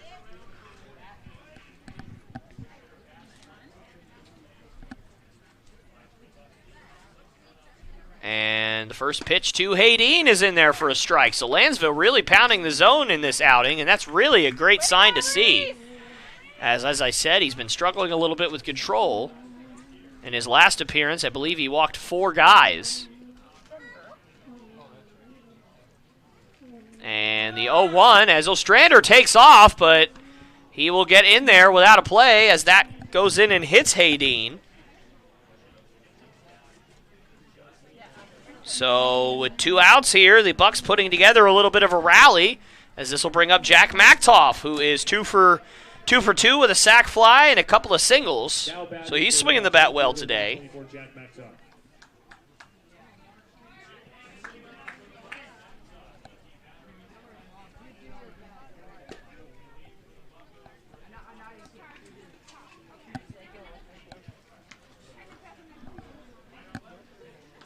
And that one is up in the air as Magno couldn't get a hold of it. So the runners will move up 90 feet on the wild pitch there. So Lansville, after getting a couple of quick outs, now has to work around this jam now. And the Bucs would love to get a couple of more runs here.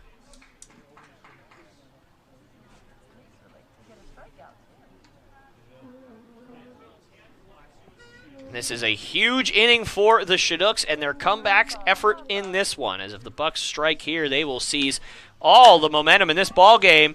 And a nice play by Sheck, and he's going to head to the bag himself for out number 3. And momentum, well, not completely seized yet, as Josh Sheck makes sure that the lead will stay right where it is for out number 3, and we'll head to the bottom of the 6th inning as the Chinooks still trail by 2, 5-3.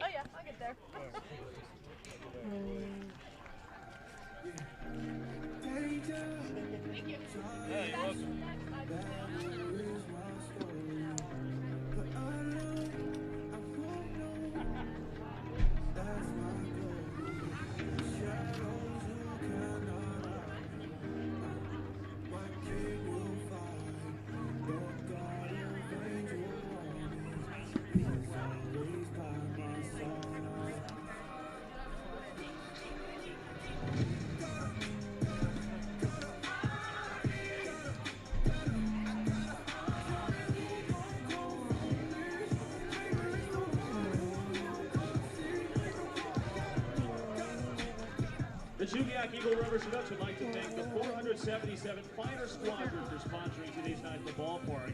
And also reminding you to join us tomorrow against the Miners. First pitch at 6 o'clock.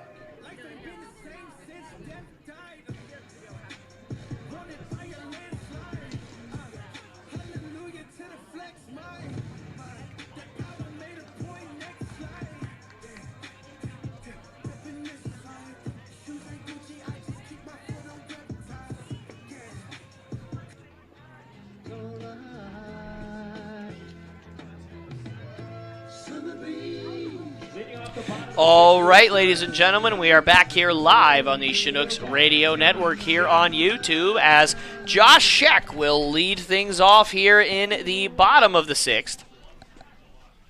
And the first pitch to him is outside for ball 1. So Sheck tonight is 0 for 2 so far, as that one is swung on and missed for strike 1.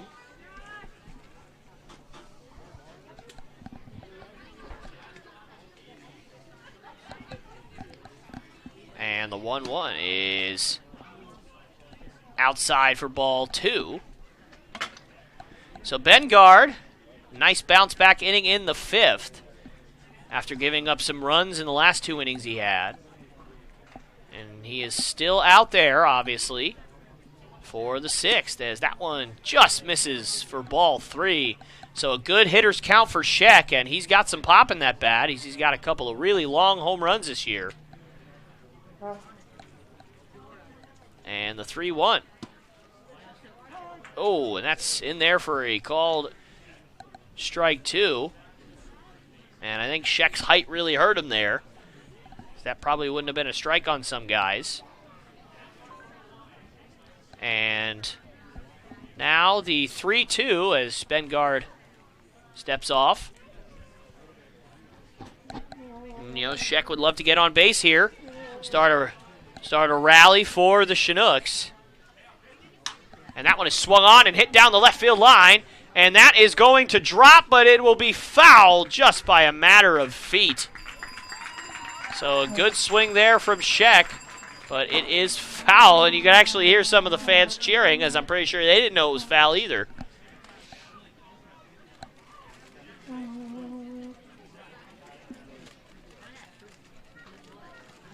So the count remains full here.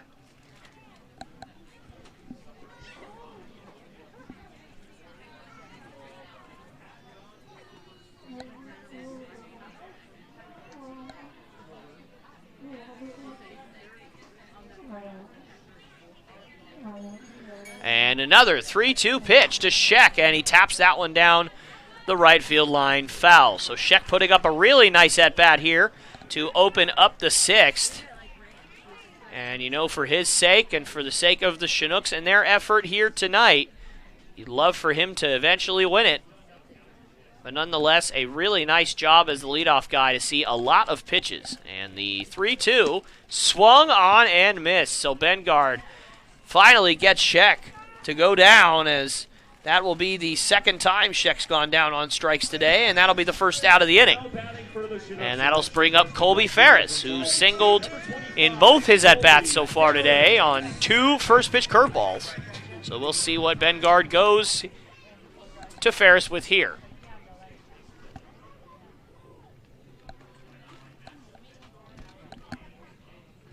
And the first pitch to Ferris this time is a fastball, and that one is swung on and hit into fairly shallow right field, as Rockefort will come on and make the catch for out number 2.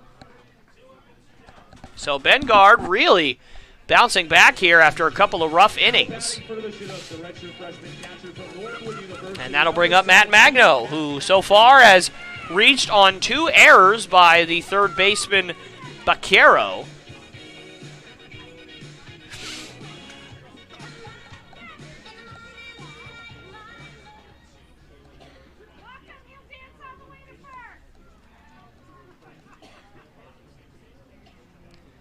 And the first pitch to Magno's upstairs for ball 1.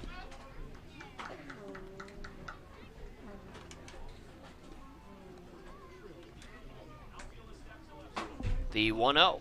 Swung on and ripped, but right to Diego Baquero. And the hardest hit ball that Matt Magno's hit to third is caught. And that, unfortunately, guys, is just baseball. But a very hard hit ball there, but unfortunately that will not amount to anything, as back-to-back 1, 2, 3 innings for the Chinooks, as they'll head to the top of the 7th, still trailing 5-3.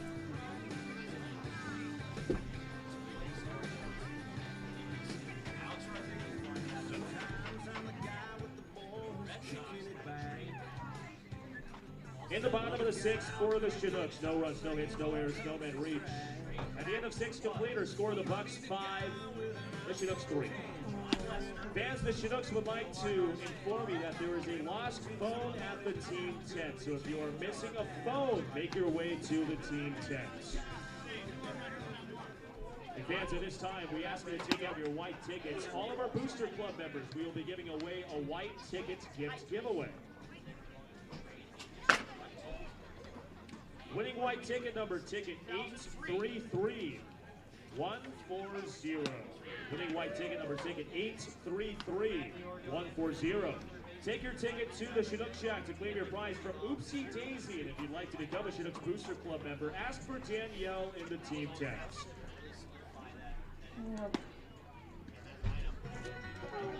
And this Chinooks call to the bullpen is powered by Shop 180. Now pitching for the Chinooks, the 6'4" sophomore right-hander from Earlham College, number 34, 32, Nate Hemrick.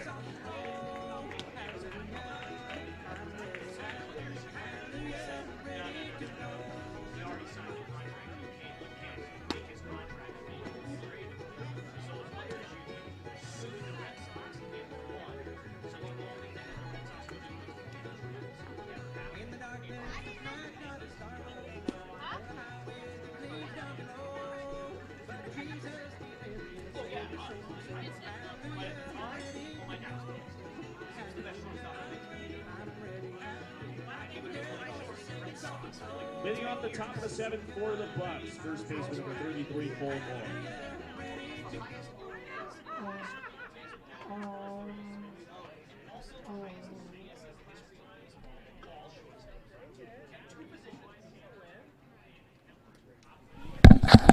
All right, ladies and gentlemen, we're back here live on the Chinooks Radio Network here on YouTube as Nate Hemrick takes over for Reese Lansville, who did a nice job in his inning. So Hemrick's job is to keep the lead right where it is and give the Chinooks offense a chance to possibly come back in this ball game, as that one's outside for ball one.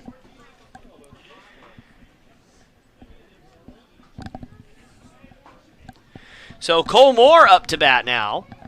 So far tonight, he is 1 for 2 with a walk.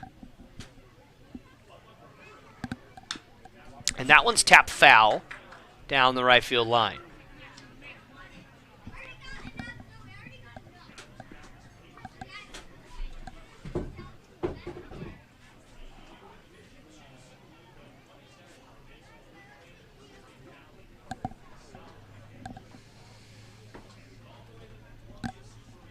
And the 1-2 is just upstairs and possibly outside as well for ball 2.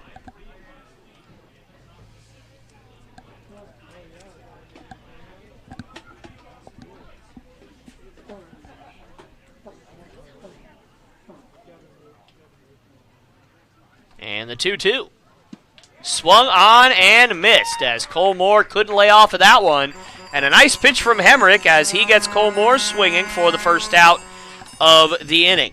That'll bring up Diego Baquero, who is 1 for 3 tonight, but the one hit is a big one, as it was a 2-run home run in the 3rd inning.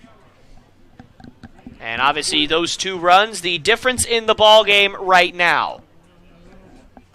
As at the time, it gave the Bucs a 3-0 lead. And the first pitch to Baquero is upstairs for ball 1.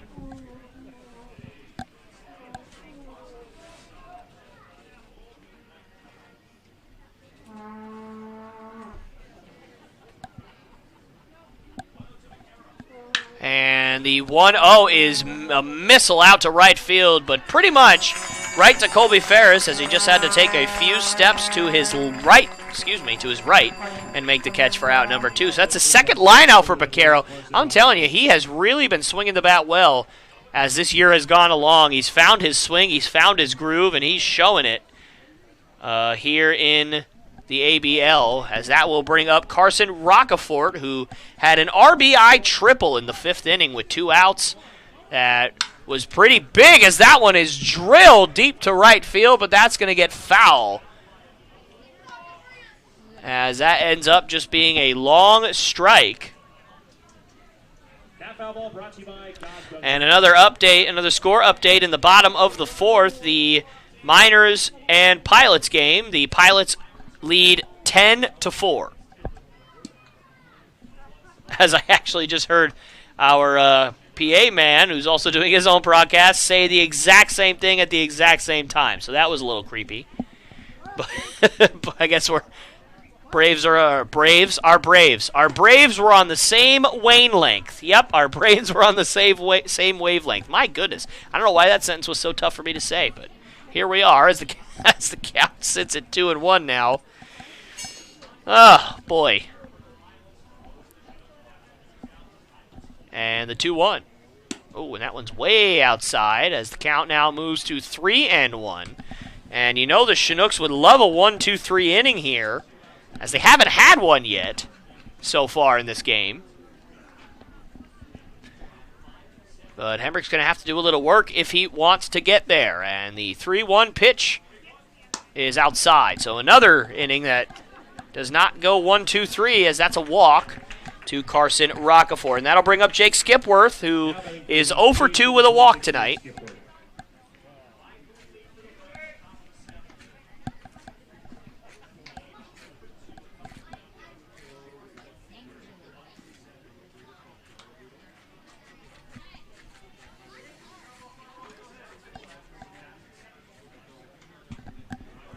And the first pitch to Skipworth is in there for a called strike.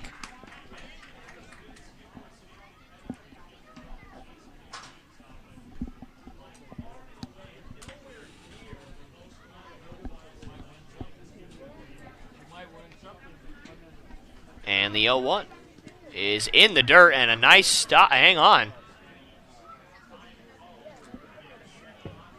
And I'm not exactly sure what happened there, as I think Roccaforte has been awarded the base. I'm not exactly sure what happened there. Maybe Magno's going to go and explain what happened to Nate Hemrick, as Nate Hemrick appears confused. And so am I. I couldn't exactly tell what happened. Perhaps it got caught in the umpire's uniform somehow, or he just kind of ended up catching it. I'm not exactly sure what happened. But Magno could not find the ball, and they have awarded Roccaforte second base. I'm not exactly sure what to score that. I would say maybe just a wild pitch, and he just advances anyway. I don't really know, as Coach Groth is going to come out and ask for an explanation.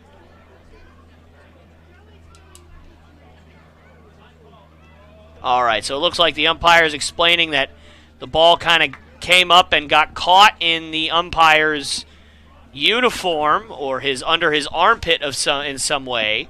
So they decided the best way to rule that would be to automatically give the runner second base.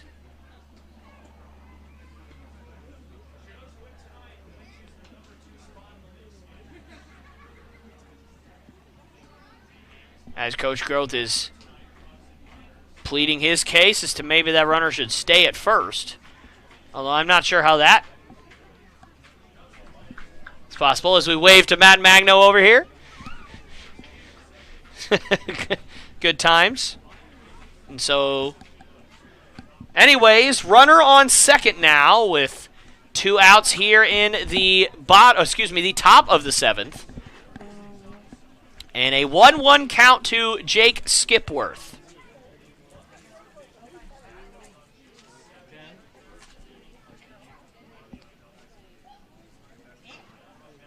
And the 1-1.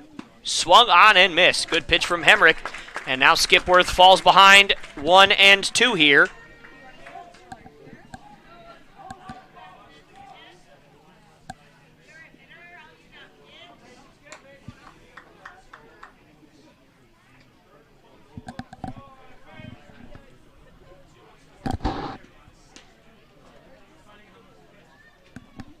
And now the 1-2. Skipworth fouls that one off down the right field line. That foul ball brought to you by 3 Bears Alaska. Micah, why couldn't you do that during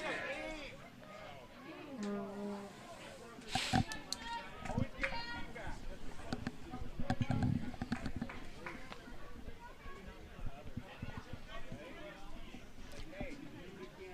And now another 1-2, and a swing and another foul ball straight back.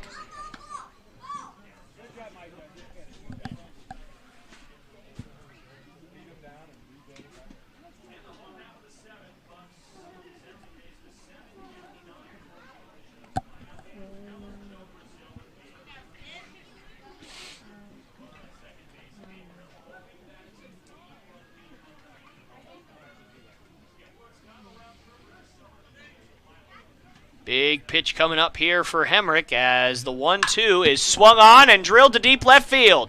Hayden Keller will drift back and make the catch for out number 3. So Nate Hemrick gets out of another jam, and the Chinooks will now head to the bottom of the 7th inning, still trailing 5-3. I don't like it when they catch behind them like this. I'd rather catch like this. And the top of the 7th for the Bucs. No runs coming That on. might be No why I base don't hits, no play. errors, 1 man left. Midway through 7. Our score: the Bucs 5, the Chinooks 3. All right, fans, it is time for our 7th inning stretch. So at this time, please rise and join me for singing "Take Me Out to the Ball Game."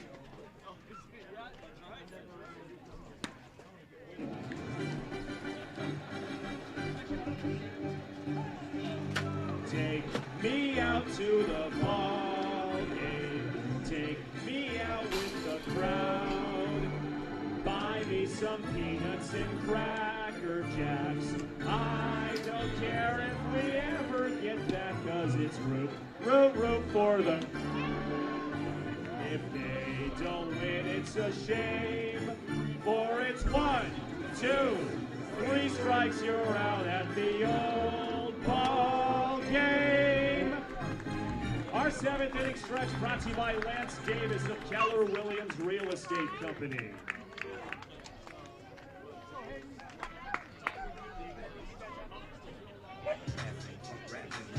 Leading off the bottom of the 7th for the Chinooks, the senior left fielder from Northwest Nazarene, number 12, Hayden Keller.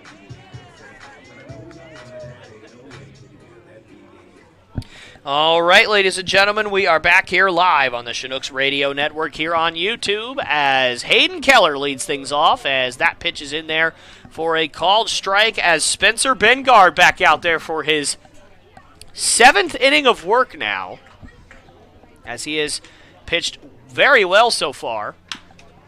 And that one is tapped over to Cole Moore at first, and that will be the first out of the inning as the last... Hang on, let me do the math here. That is 10 straight retired for Spencer Bengard. And Joe Brazil will look to beat that streak here, as he is 0 for 2 so far tonight.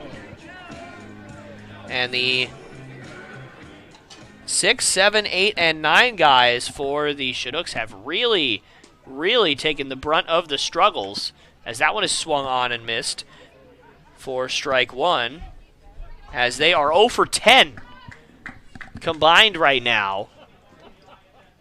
So certainly having a tough time is the bottom half of the Chinooks lineup, as that one is in there for a called strike too. Spencer Bengard basically just doing whatever he wants right now. And if the Chinooks are going to come back in this one, they're going to have to figure something out against Bengard. And the 0-2 is swung on and missed. Spencer Bengard dominating right now, as that is 11 straight batters retired. And that will be out number 2, as they'll bring up Leo Harris now. He's 0 for 2 with 2 strikeouts now in this one.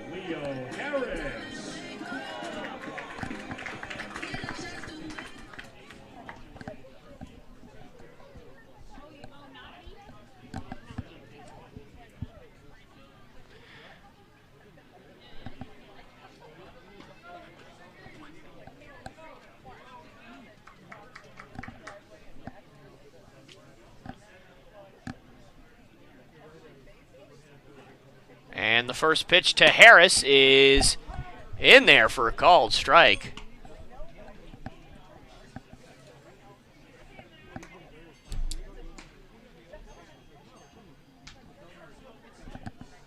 And the 0-1 is swung on and fouled off to the right for strike 2. And Spencer Bengard is just absolutely pounding the zone right now. And the Chinooks have not been able to adjust since the middle innings of this one.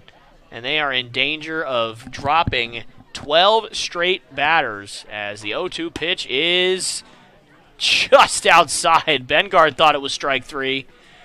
And the Bucs thought it was strike 3, but alas, it was not, as Harris stays alive.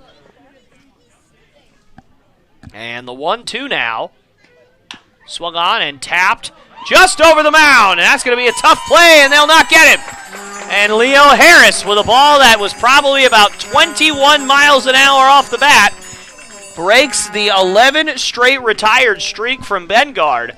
And that will be the first single in quite a while for the Chinooks, since the 4th inning, in fact. And that will bring up Will Batts, who is also struggling right now against Bengard, as he is 0 for 3 on the day. And that's going to bring out the coach. And I would be surprised if they took him out here. But it looks like that's exactly what they're going to do.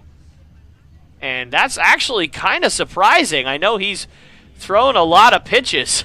But, man, and for the last 3 innings, he's looked really, really good. But that will be the night for Spencer Bengard. And I'm sure the Chinooks love to see that, as it looks like they'll go to a lefty to face Will Batts. And we'll figure all that out when we come back.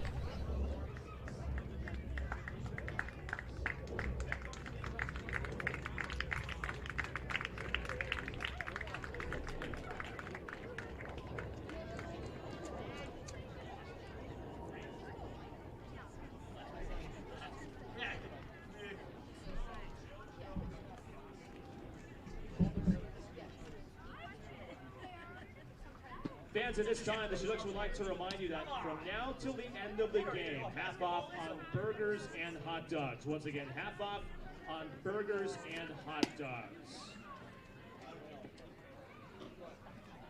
Fans, your attention, please. Now pitching for the Bucs, a 6'2" freshman left-hander out of San Diego State, number 27, JoJo Ingracia.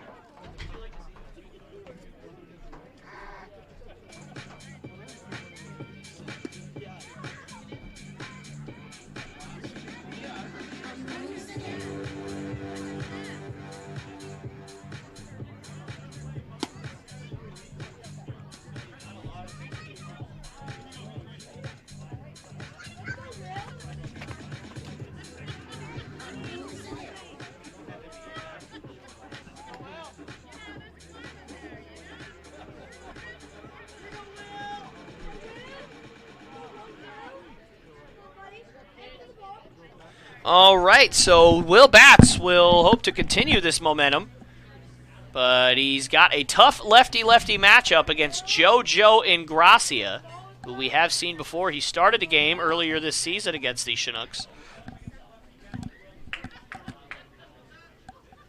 And a curveball in there for strike 1, so a good start for Ingracia, as his job is, at the very least, to get out of this inning without the Chinooks getting any damage.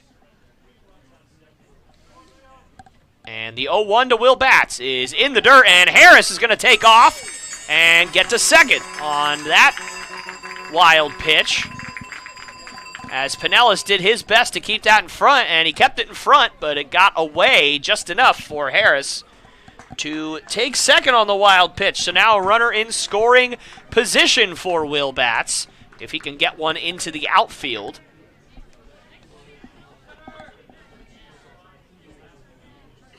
That would give him a good chance at an RBI with Harris's speed at second.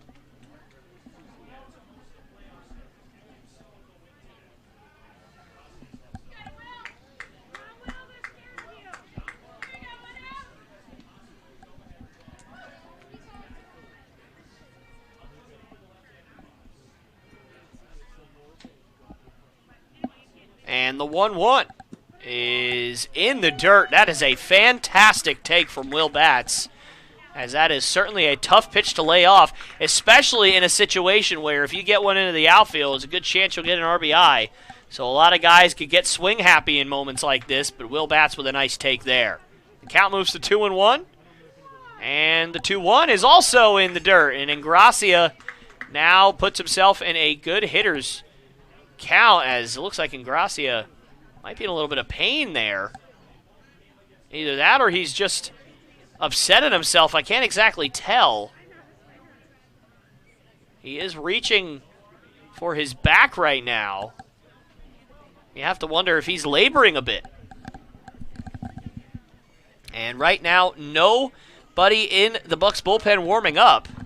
So even if Ingracia is laboring a little bit, he's going to have to fight through it if he wants to get out of this inning, as it is his inning to get out of. And the 3-1 pitch now to Will Batts. In there for a called strike. So count now moves to 3-2. And a huge pitch coming up for both the Bucs and the Chinooks, and we'll see what happens.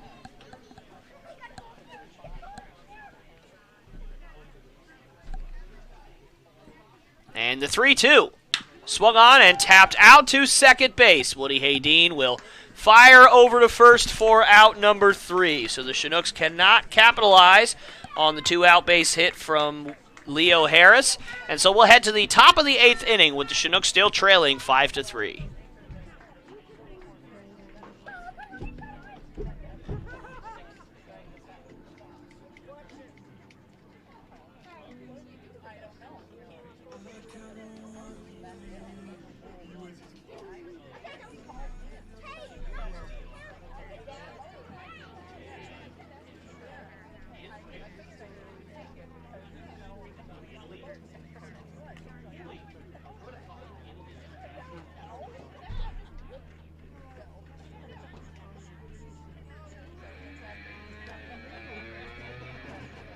This call to the bullpen is powered by Shop 180.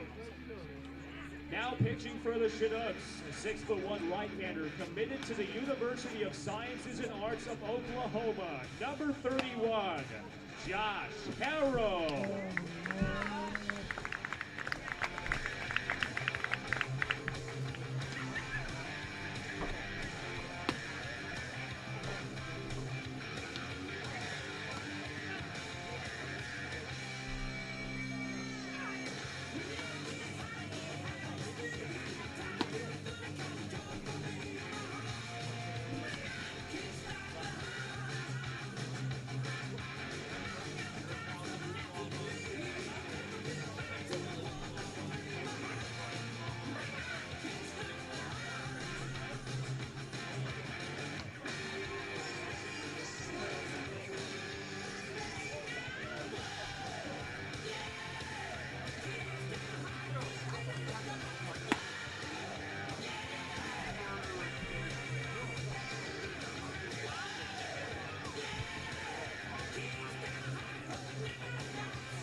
All right, ladies and gentlemen, we are back here live on the Chinook Radio Network here on YouTube as Kyson Donahue will lead things off against Josh Harrell, who comes on, as this has kind of been a committee day for the Chinooks after Nelson Schutte left after 4 innings of work. It has been a different pitcher every inning since for the Chinooks, trying to get their bullpen ready for the playoffs, as the first pitch to Donahue was upstairs for ball 1.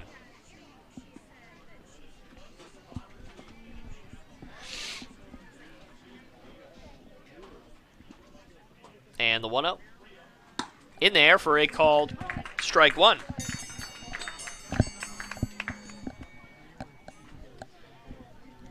So the Chinooks trail by 2 here in the top of the 8th, and if they can keep it that way, they'll have a good chance in the bottom of the inning as the heart of the order is coming up. John Mark, Cal Campbell, and Josh Scheck coming in the bottom of the inning. And that one is downstairs. Looked like a change-up there from Harrell. Good take there from Donahue. So Donahue so far is 1 for 3, but the one hit was a big one, as it was a 2-run home run. And that one is swung on and tapped off of the head of Matt Magno on the swing. So the count moves to 2-2.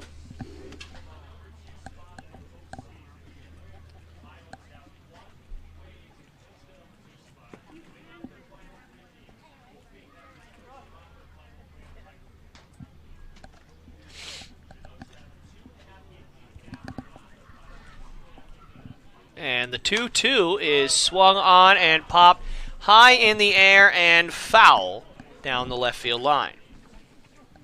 That foul ball brought to you by God Guns and Auto.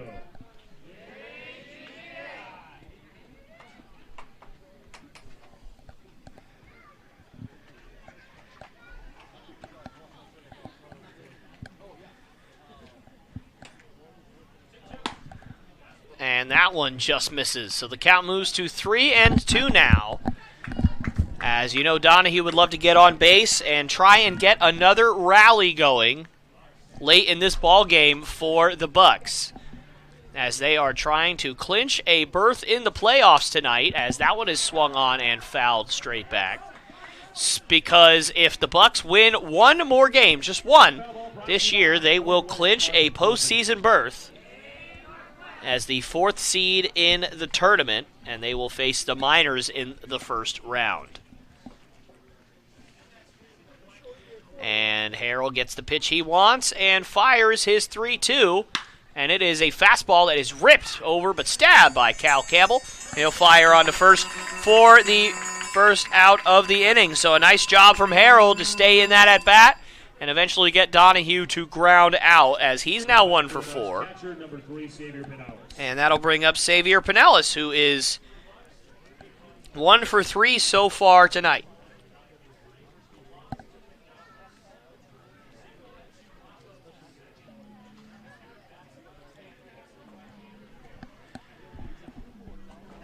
And the first pitch to Pinellas is swung on and ripped down the right field line, foul.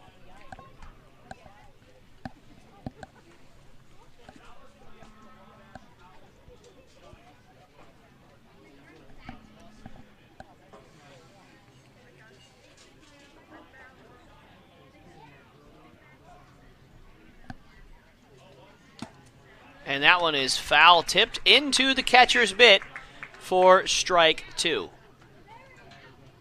So the count now sits at 0-2.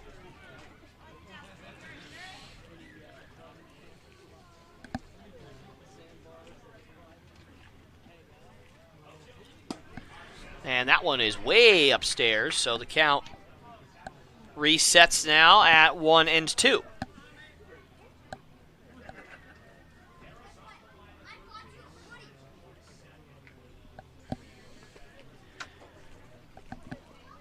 And the 1-2 is a broken bat, and it's popped up into the middle of the infield, and John Mark Mullins makes the catch for out number 2. And may we have a moment of silence for the baseball bat that was just shattered. Thank you. I'm sure that moment of silence is exactly what that bat would have wanted. So that'll bring up Garrett Ostrander, who's had a nice day at the plate. He's 2 for 2 with a walk and a run scored. And the first pitch to him is swung on and fouled off to the right. That foul ball brought to you by Ken McCarthy and Discovery Cove Recovery and Wellness Center.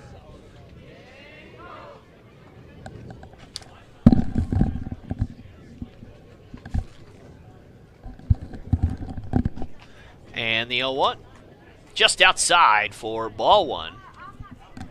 So the count moves to 1-1.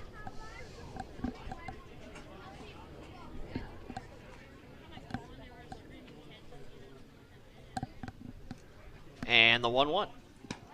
In the dirt, nice stab from Magno as the count moves to 2-1 now.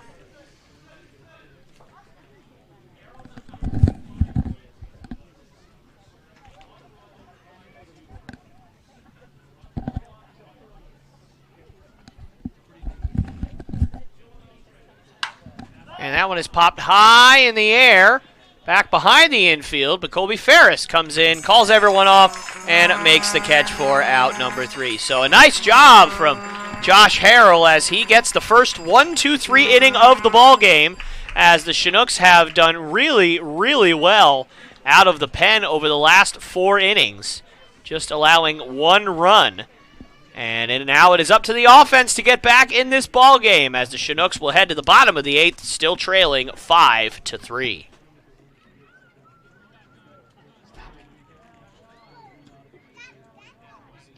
Stands for attention, please. Now pitching for the Bucs, a 6'5" senior right-hander from Dallas Baptist, number 25, Zach Heaton.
All right, ladies and gentlemen, we are back here live on the Chinooks Radio Network here on YouTube as John Mark Mullins leads things off against Zach Heaton.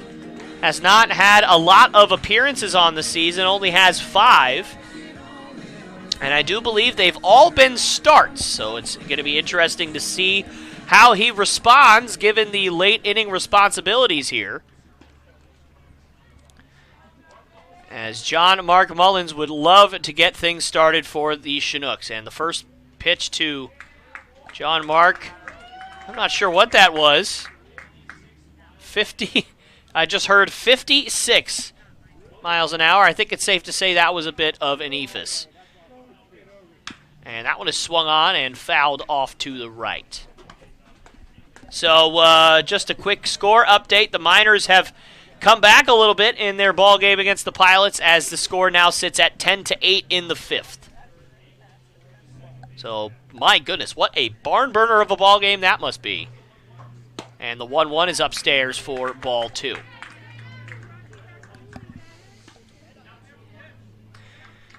So the Chinooks running out of chances here. So it is put up or shut up time as they hope to clinch, at least guaranteed clinch, the number 2 seed, as that one swung on and missed.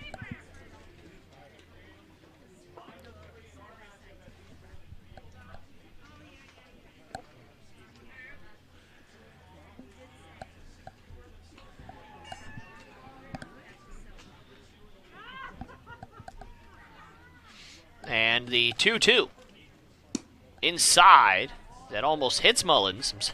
I'm a little confused as to how that didn't hit him.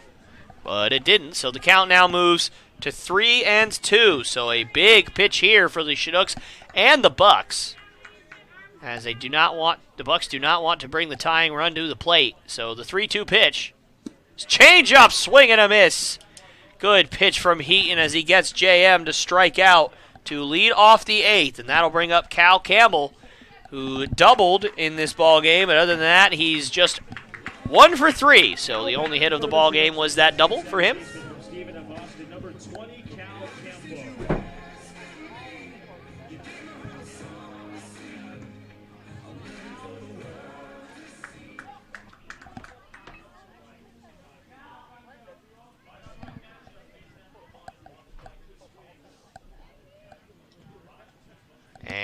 first pitch to Campbell is outside and downstairs for ball 1.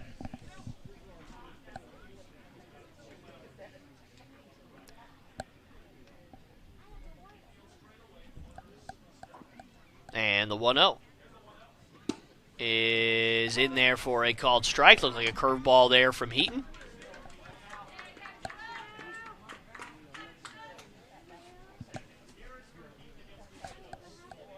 And the 1-1 also in there for a called strike 2.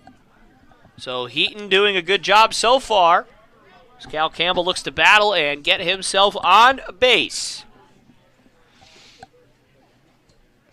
And the 1-2. Swung on and ripped out to right field, and that's going to drop for a base hit.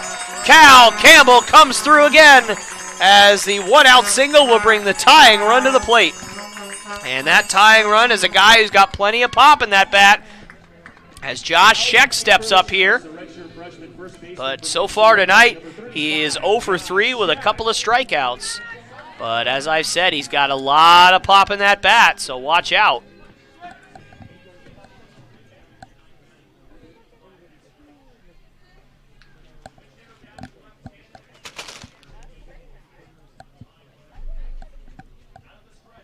And the first pitch to Scheck, it looked like a changeup in there for a called strike 1.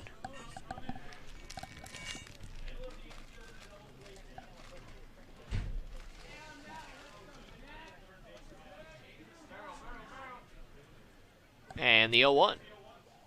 Changeup, and that is tapped, and that's off the glove of Cole Moore. So Josh Scheck with a infield single.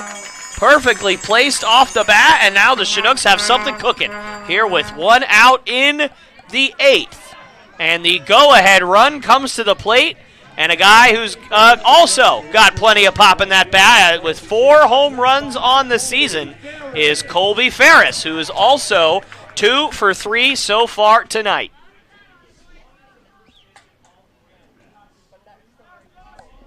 Ferris has taken 2 first-pitch curveballs and roped them for singles, and then a first-pitch fastball in his third at-bat did not get a single on it. Flew out to right, and first pitch swinging here, but this time doesn't connect for strike 1.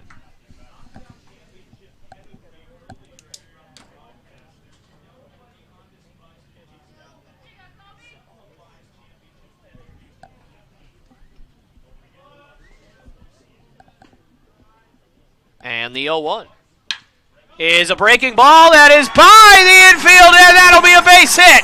Cal Campbell waved around, and Colby Ferris, with his 3rd single of the night, drives in a run, and that will make it 5-4.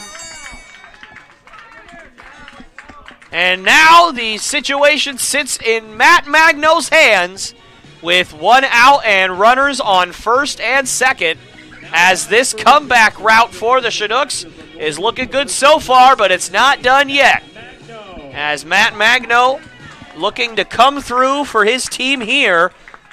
So far tonight, he is 0 for 3, but he hit it very hard in his last at-bat with a line out to third, and a really nice play over there by Pacquiao. So we will see where Magno takes this at-bat. And the first pitch to him is a curveball that sits down for ball 1. It's a great take from Magno. Although in the first pitch of an at-bat, if you get a curveball, most of the time you're taking anyways, unless you're Colby Ferris, of course, who has gotten 3 first-pitch curveballs and swung all 3 times. But it's worked out for him, of course. And the 1-0 is swung on and hit down the right field line, but that's gonna skirt foul. Excuse me, got a little ahead of myself there.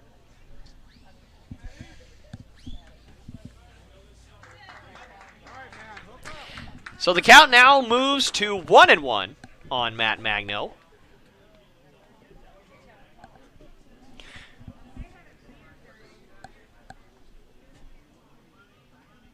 And the 1-1. Swung on and tapped down the third base line for Pacquiao. Going to be a tough play. He bare hands and fires to first for out number 2. That is an unbelievable play by Diego Baquero. Magno has abused him over at third base today. That's the 4th time that Magno has forced Baquero to make a play, and he makes one there for out number 2, but at the very least kind of acts like a bunt of sorts as Magno moves both runners over 90 feet. So a absolutely monumental at-bat here for Hayden Keller, who is 0 for 3 so far tonight. He has grounded out twice and he has flown out, but the biggest at-bat of the season for him, as the first pitch is a changeup that stays outside for ball 1. Big at-bat for both the Bucs and the Chinooks here, and we'll just let it play out right now.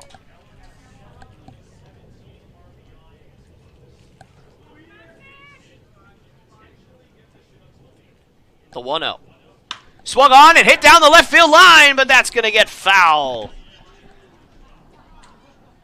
Good swing from Keller, just couldn't straighten it out that time. So the count sits at 1-1.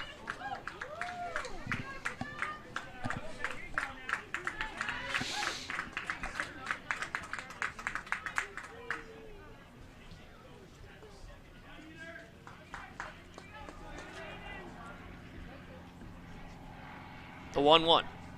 Swung on and missed, and whoa, as the bat flies out of Hayden Keller's hands. As I'm sure he'll look to get a little bit more pine tar here, perhaps. And yes, he will.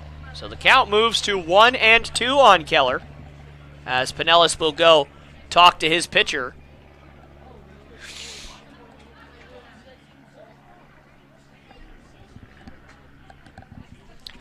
So Heaton 1 strike away from escaping this jam without giving up the lead. But Keller, of course, 1 good swing away from taking the lead, perhaps, with the speed at second. At the very least, 1 good swing away from tying this ball game after the Chinooks have trailed since the 3rd inning of this one. Huge at-bat here. Let's see how it plays out. The 1-2. Change up right back to Heaton on the mound. And Keller throws his bat in frustration as a great job from Zach Heaton to get out of the jam. And so the Chinooks do strike for 1. So they are still well within striking distance of the Bucs to come back in this one. And they are able to get 1 here in the 8th, so they will now head to the top of the 9th, trailing 5-4.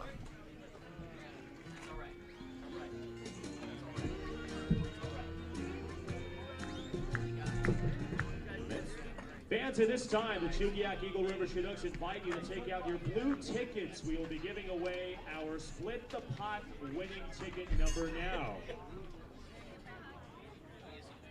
Winning Split the Pot ticket, ticket 693-8470. Winning Split the Pot ticket, ticket 693-8470. Take your blue ticket behind the press box. The pot tonight sits at $183.50. And fans, at this time, we ask you to take out your red tickets. We will be giving away our final red ticket gift giveaway of the evening. Our final winning red ticket number, ticket 137-1209.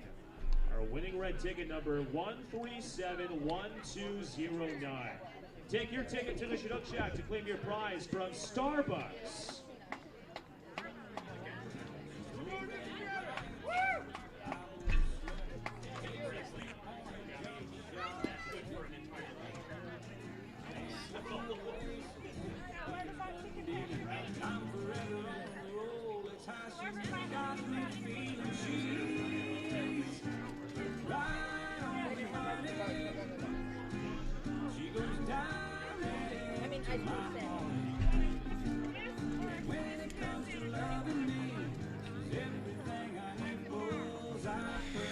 All right, ladies and gentlemen, we are back here live on the Chinooks Radio Network here on YouTube as Woody Haydeen will lead things off for the Bucs against Josh Harrell, who's back out there after pitching a 1-2-3 eighth inning. Back out there to hope to repeat that success in the ninth, as that one's popped high in the air over toward the left side, and John Mark Mullins will run all the way over there and make the catch for out number 1. Great play by Mullins to get all the way over there. And a good pitch from Harrell. Another quick out for him, as that'll be the first out. And that will bring up Jack Mactoff, who is 2 for 3 so far tonight with a sacrifice fly.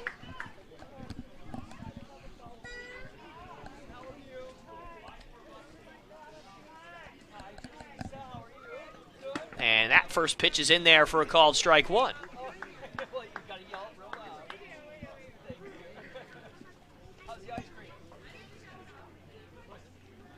So the Chinooks trail 5-4 here in the ninth, and that one is ripped over to Cal Campbell, who makes an adjustment and fires over to first for out number 2. And I was just going to say, Josh Harrell's job in this ninth is to keep that lead exactly at 1, so that the Chinooks have a real nice chance of at least tying this game in the ninth.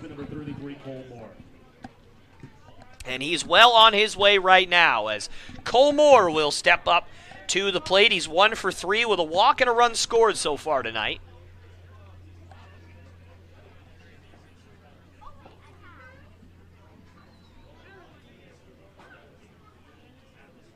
And the first pitch to Moore is upstairs for ball 1.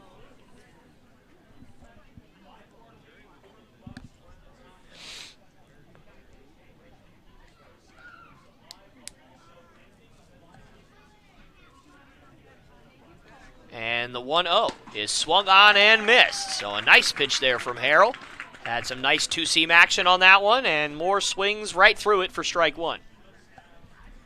5 runs and 9 hits, 2 errors for the visitors today. 4 runs on 8 hits and 1 error for the hometown Chinooks tonight. And the 1-1 is swung on and ripped, but right to Josh Sheck at first. And only 2 1-2-3 innings have been thrown by Chinook pitchers tonight. Both of them have been by Josh Harrell in the most important time of the ball game in the 8th and 9th. So we'll head to the bottom half of the inning, where the Chinooks hope to make a big old comeback here in the bottom of the 9th as they trail 5-4.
All right, ladies and gentlemen, we are back on the Chinooks Radio Network here on YouTube, as I am standing up for this one. Huge bottom of the 9th here, as Zach Heaton back out there for the Bucs, facing Joe Brazil as he takes that first pitch curveball in there for called strike 1. Chinooks trail 5-4 here in the bottom of the 9th, the last chance to make a comeback here in the 9th. Swung on and ripped down the left field line. That's going to drop. That's going to get all the way into the corner, all the way to the wall. Joe Brazil turning. He's going to stop at second, and the tying run is 180 feet away, and that will bring up Leo Harris here in the bottom of the ninth. No one out, runner on second. The Chinooks have put themselves in a great spot here to, at the very least, tie the game as Joe Brazil with a huge double in the bottom of the ninth. And what a time to get your first hit of the ball game. And he will be pinch ran for by a guy with a little bit more speed, as Justin Nevells will pinch run for Joe Brazil in the ninth. And I can only assume that if this game does go into extras, Pate Fullerton will take over at third. Or, excuse me, actually, I think Joe Brazil's a designated hitter, so I'm not sure what's going to happen with that. So just ignore me. Leo Harris squaring around to bunt, and he takes that one in there for strike one. And I'm actually kind of surprised that they don't let Leo Harris swing it here, as he is 1 for 3 today, and he's been swinging a hot bat lately, but obviously he's also a very good bunter. Hasn't shown that a lot over the course of the year, but he showed it a lot early on in the season. And the 1-1, and that's a good bunt right there. And no, it just sneaks foul. Good bunt there from Harris, but now he finds himself down 0-2 here. And now the bunt is pretty much out of the question.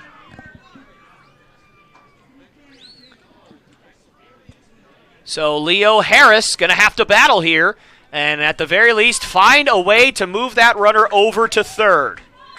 Here comes Leo Harris. Ladies and gentlemen, watching at home, if you're not excited, I don't think you have a heart and a soul.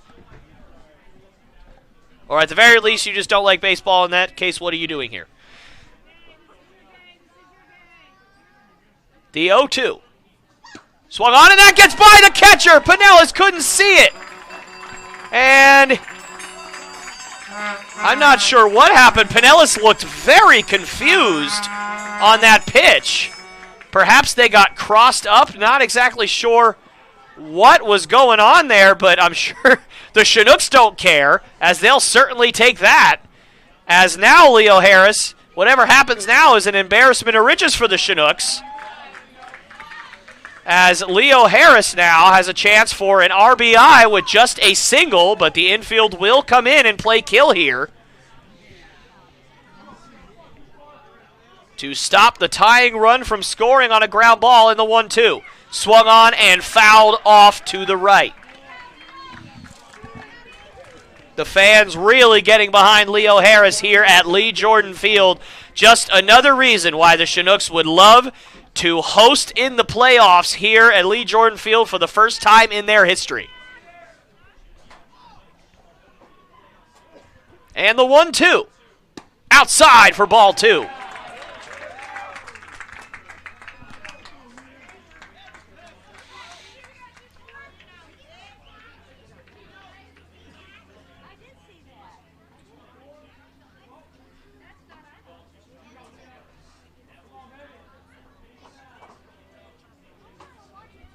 The 2-2. Swung on and fouled off. Harris putting up a heck of an at-bat here in the ninth. That foul ball brought to you by Scott Bleeker of Prime Lending.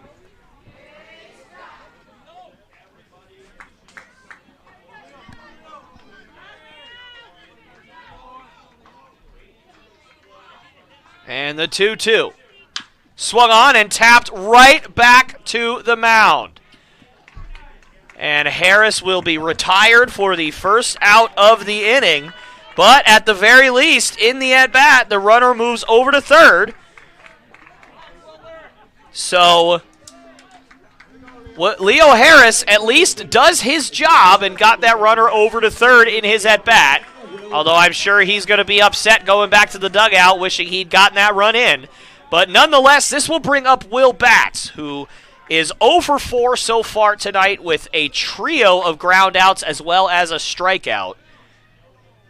And if he can get one deep enough into the outfield to tie this game, that would be ideal. And a first pitch looked like a changeup, swung on and missed by Will Batts. And for Heaton, despite the runner on third and nobody out, He is just a few good pitches away from getting out of this with no runs earned.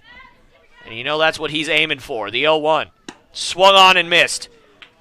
The count moves to 0-2 on Will Batts, as Heaton is one pitch away from getting 2 outs here in the 9th.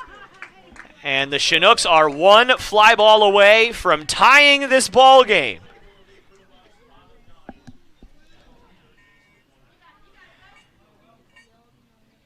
The 0-2. Swung on and missed. Good morning, good afternoon, and good night. 3 of the same pitches. And Batts goes down on strikes for the second time tonight. And the hopes of the Chinooks this evening come down to one man, John Mark Mullins, the most consistent hitter in the lineup all year.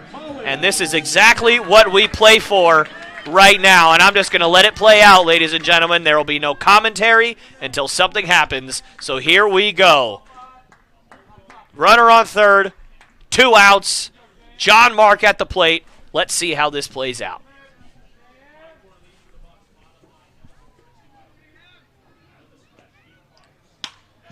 Swung on and tapped into center field for a base hit. John Mark Mullins ties the game with 2 outs in the bottom of the 9th. And the Chinooks have tied it 5-5. John Mark Mullins comes through again.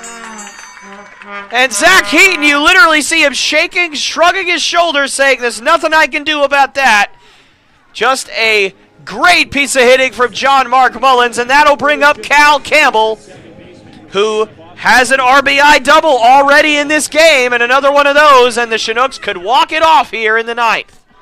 Cal Campbell has swung a great bat tonight and pretty much the last month. So let's see how this plays out now. First pitch is tapped over. Baquero will field it and flip on to second for out number 3. But John Mark Mullins with the biggest hit of the summer for the Chinooks, tying the game here in the bottom of the 9th. And we will now get some free baseball as we'll head to extra innings. International rules do apply, so the Bucs will start with a runner on second base, and that runner will be Cole Moore. And so we'll head to the top of the 10th, tied 5-5.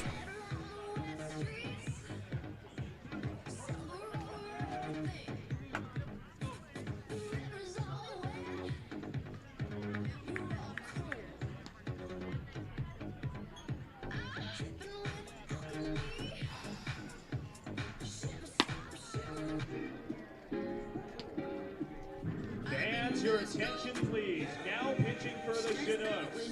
Starting third baseman, a 6'3" freshman from UAB, number 24, Leo Harris.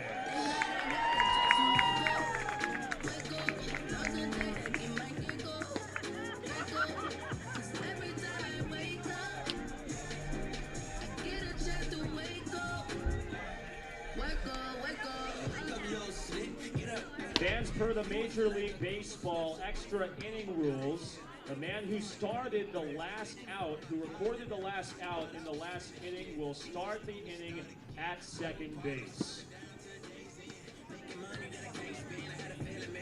So running at second base for the Bucs to open the top of the 10th, Cole Moore.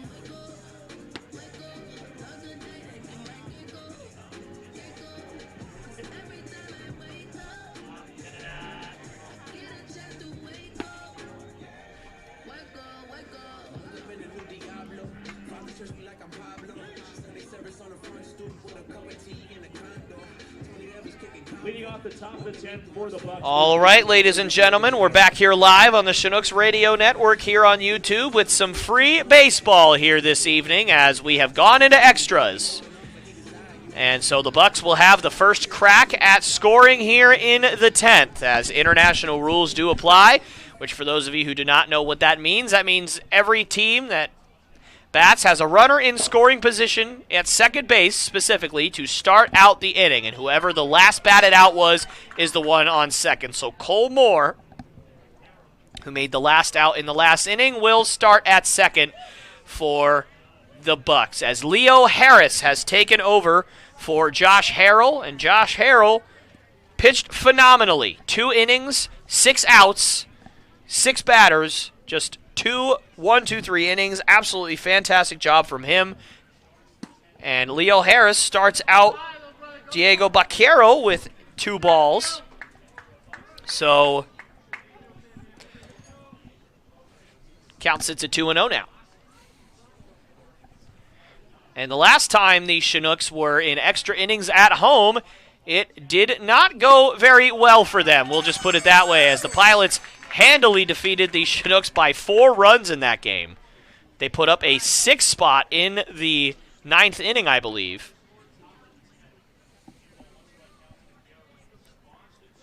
So that one was swung on and missed, so we'll hope that the Chinooks don't run into the same fate here today. And the 2-1 is a curveball that's downstairs, so the count moves to 3-1 now. And honestly, at this point, with the way that Baquero's been swinging the bat today, a walk might not be the worst thing in the world because it also sets up the double play. So we'll see how that plays out here, or if Harris decides to go right after him. And the 3-1. He does go right after him, and what a big swing and a miss from Baquero. He didn't get it, though. So the count moves to 3-2 now. And we heard from Coach Hervey earlier tonight that Harris would be pitching at some point during the rest of the season, and here he is tonight in a big spot. The 3-2 swung on and ripped up the middle for a base hit. Will Batts will cut that off and fire that into the infield. So Baquero takes a fastball and gets a single on it, but no one has scored yet as Moore holds at third. So now runners on the corners here with nobody out here in the 10th as Carson Rocafort is stepping up to the plate here. He is 1 for 3 with a RBI triple and a walk.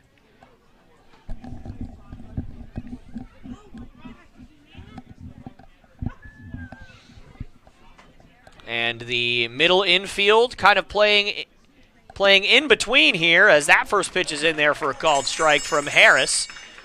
Probably going to kind of play how the ball gets hit to see if they're going to turn a double play, and they now actually kind of back up a little bit. And the 0-1 is fouled off to the left, so the count moves to 0-2. So it'd be a big strikeout here if Leo Harris could get that done, as now there would just be one double play away from getting out of this inning with no runs scored. But looking a little bit ahead there as the 0-2 pitch forthcoming. Upstairs for ball 1.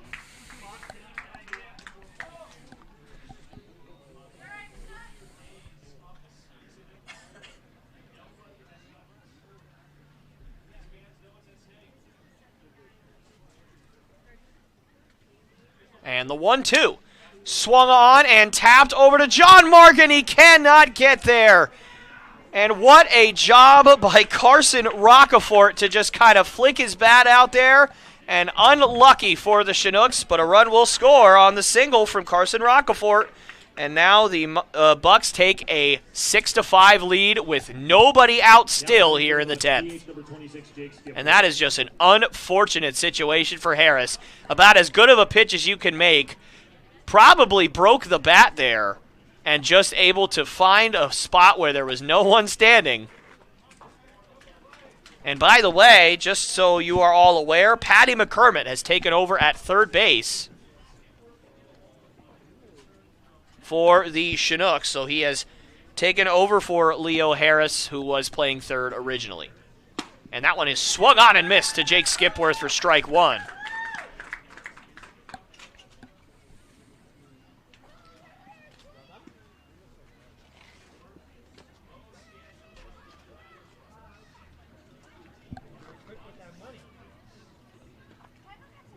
The 0-1. Outside for ball one.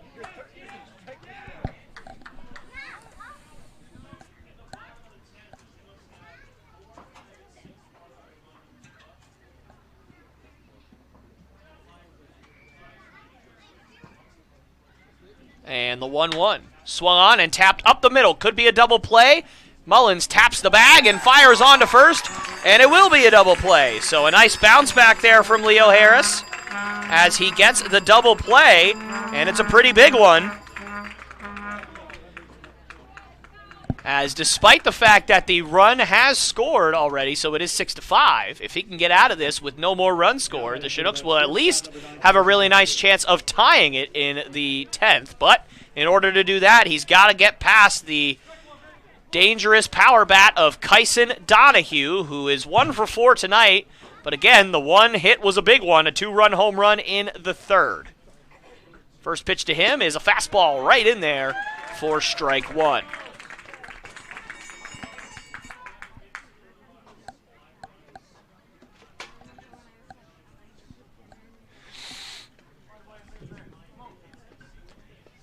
The 0-1 to Harris. Fastball just misses off the outside corner, so the count moves to 1-1.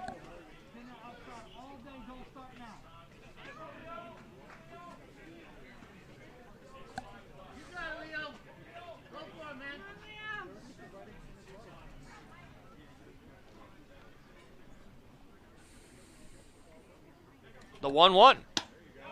That is also outside for ball two.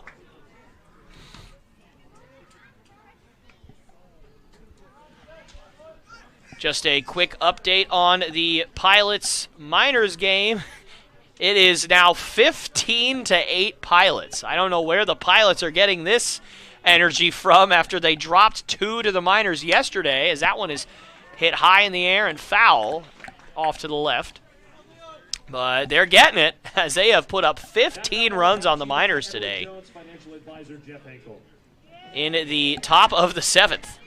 Only on 9 hits, which is kind of sad when you think about it, but, you know, that's baseball for you. And the 2-2. Swung on and just barely fouled off by Donahue, so the count stays at 2-2.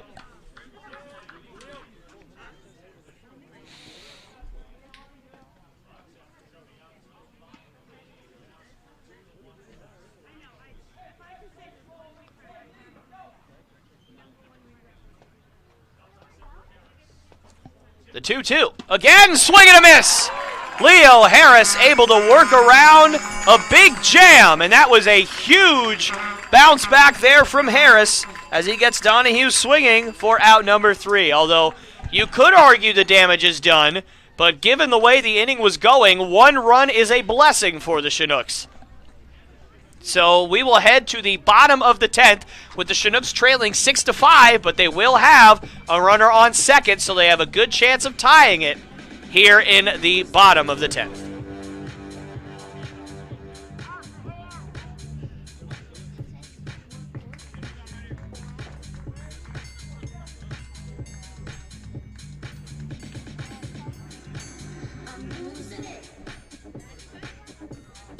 Fans, your attention, please. Now pitching for the Bucs, a 6-foot junior right-hander from San Jose State, number 11, Pete Jakes.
All right, ladies and gentlemen, we are back here live on the Chinooks Radio Network here on YouTube as international rules apply, as we are having a little bit of free baseball for you, although if you're on the stream, you're also getting this for free anyway. So, not sure how much that matters. But Josh Scheck will lead things off here in the bottom of the 10th as the Chinooks trail 6-5. But international rules apply, so Cal Campbell is on second. First pitch to Scheck, and that one's way upstairs for ball one. So Keaton Chase taking over here in the bottom of the 10th. Keaton Chase has a 0 ERA on the season, but only in 3 innings of work. So it's a little less impressive than it sounds, but still very, very good for him, even in only 3 innings of work. And that one is a bunt attempt by Scheck, but that one was up near his face. I think he was just trying to protect that ball from hitting him in the cheeks. So the count moves to 1-1.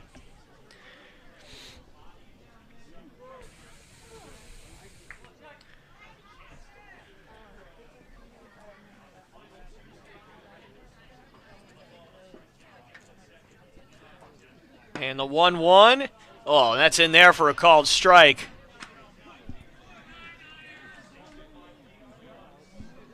And obviously the Chinooks not liking that call, so the bunt is now out of the question for Scheck, pretty much. So he will need to find another way to get that runner over or in here. And the 1-2 from Chase. Swung on and fouled straight back over toward our press box. As pitching coach Troy Hervey goes and gets that foul ball.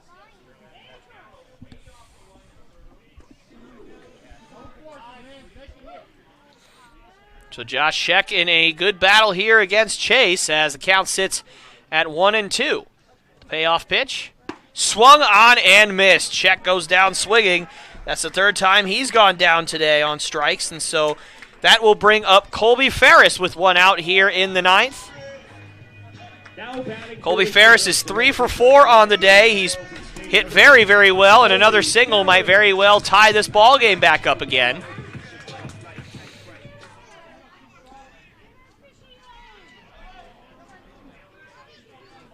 So we'll see what Chase brings him here.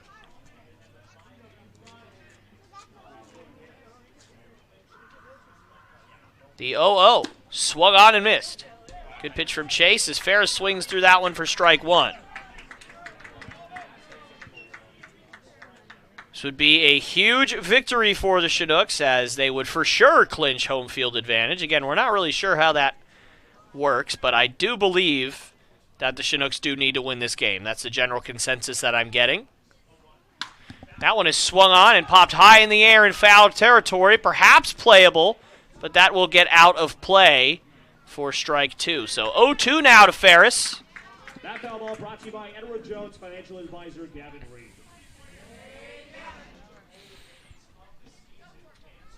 As Chinooks cannot afford another strikeout here, for sure.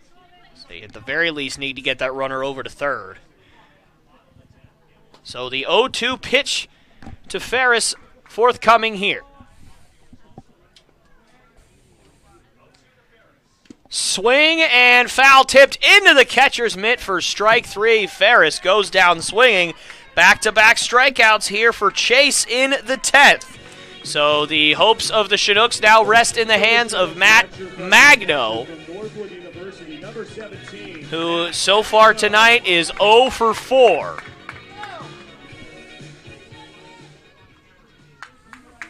And Cal Campbell can only watch at second base, hoping that somebody can hit him home and tie up this ball game in the 10th.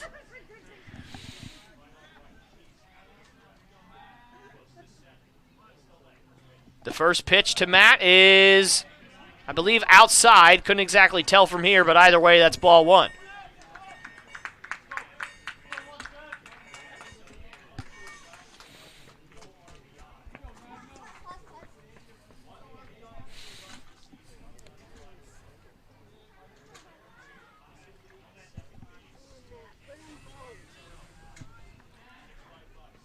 The 1-0.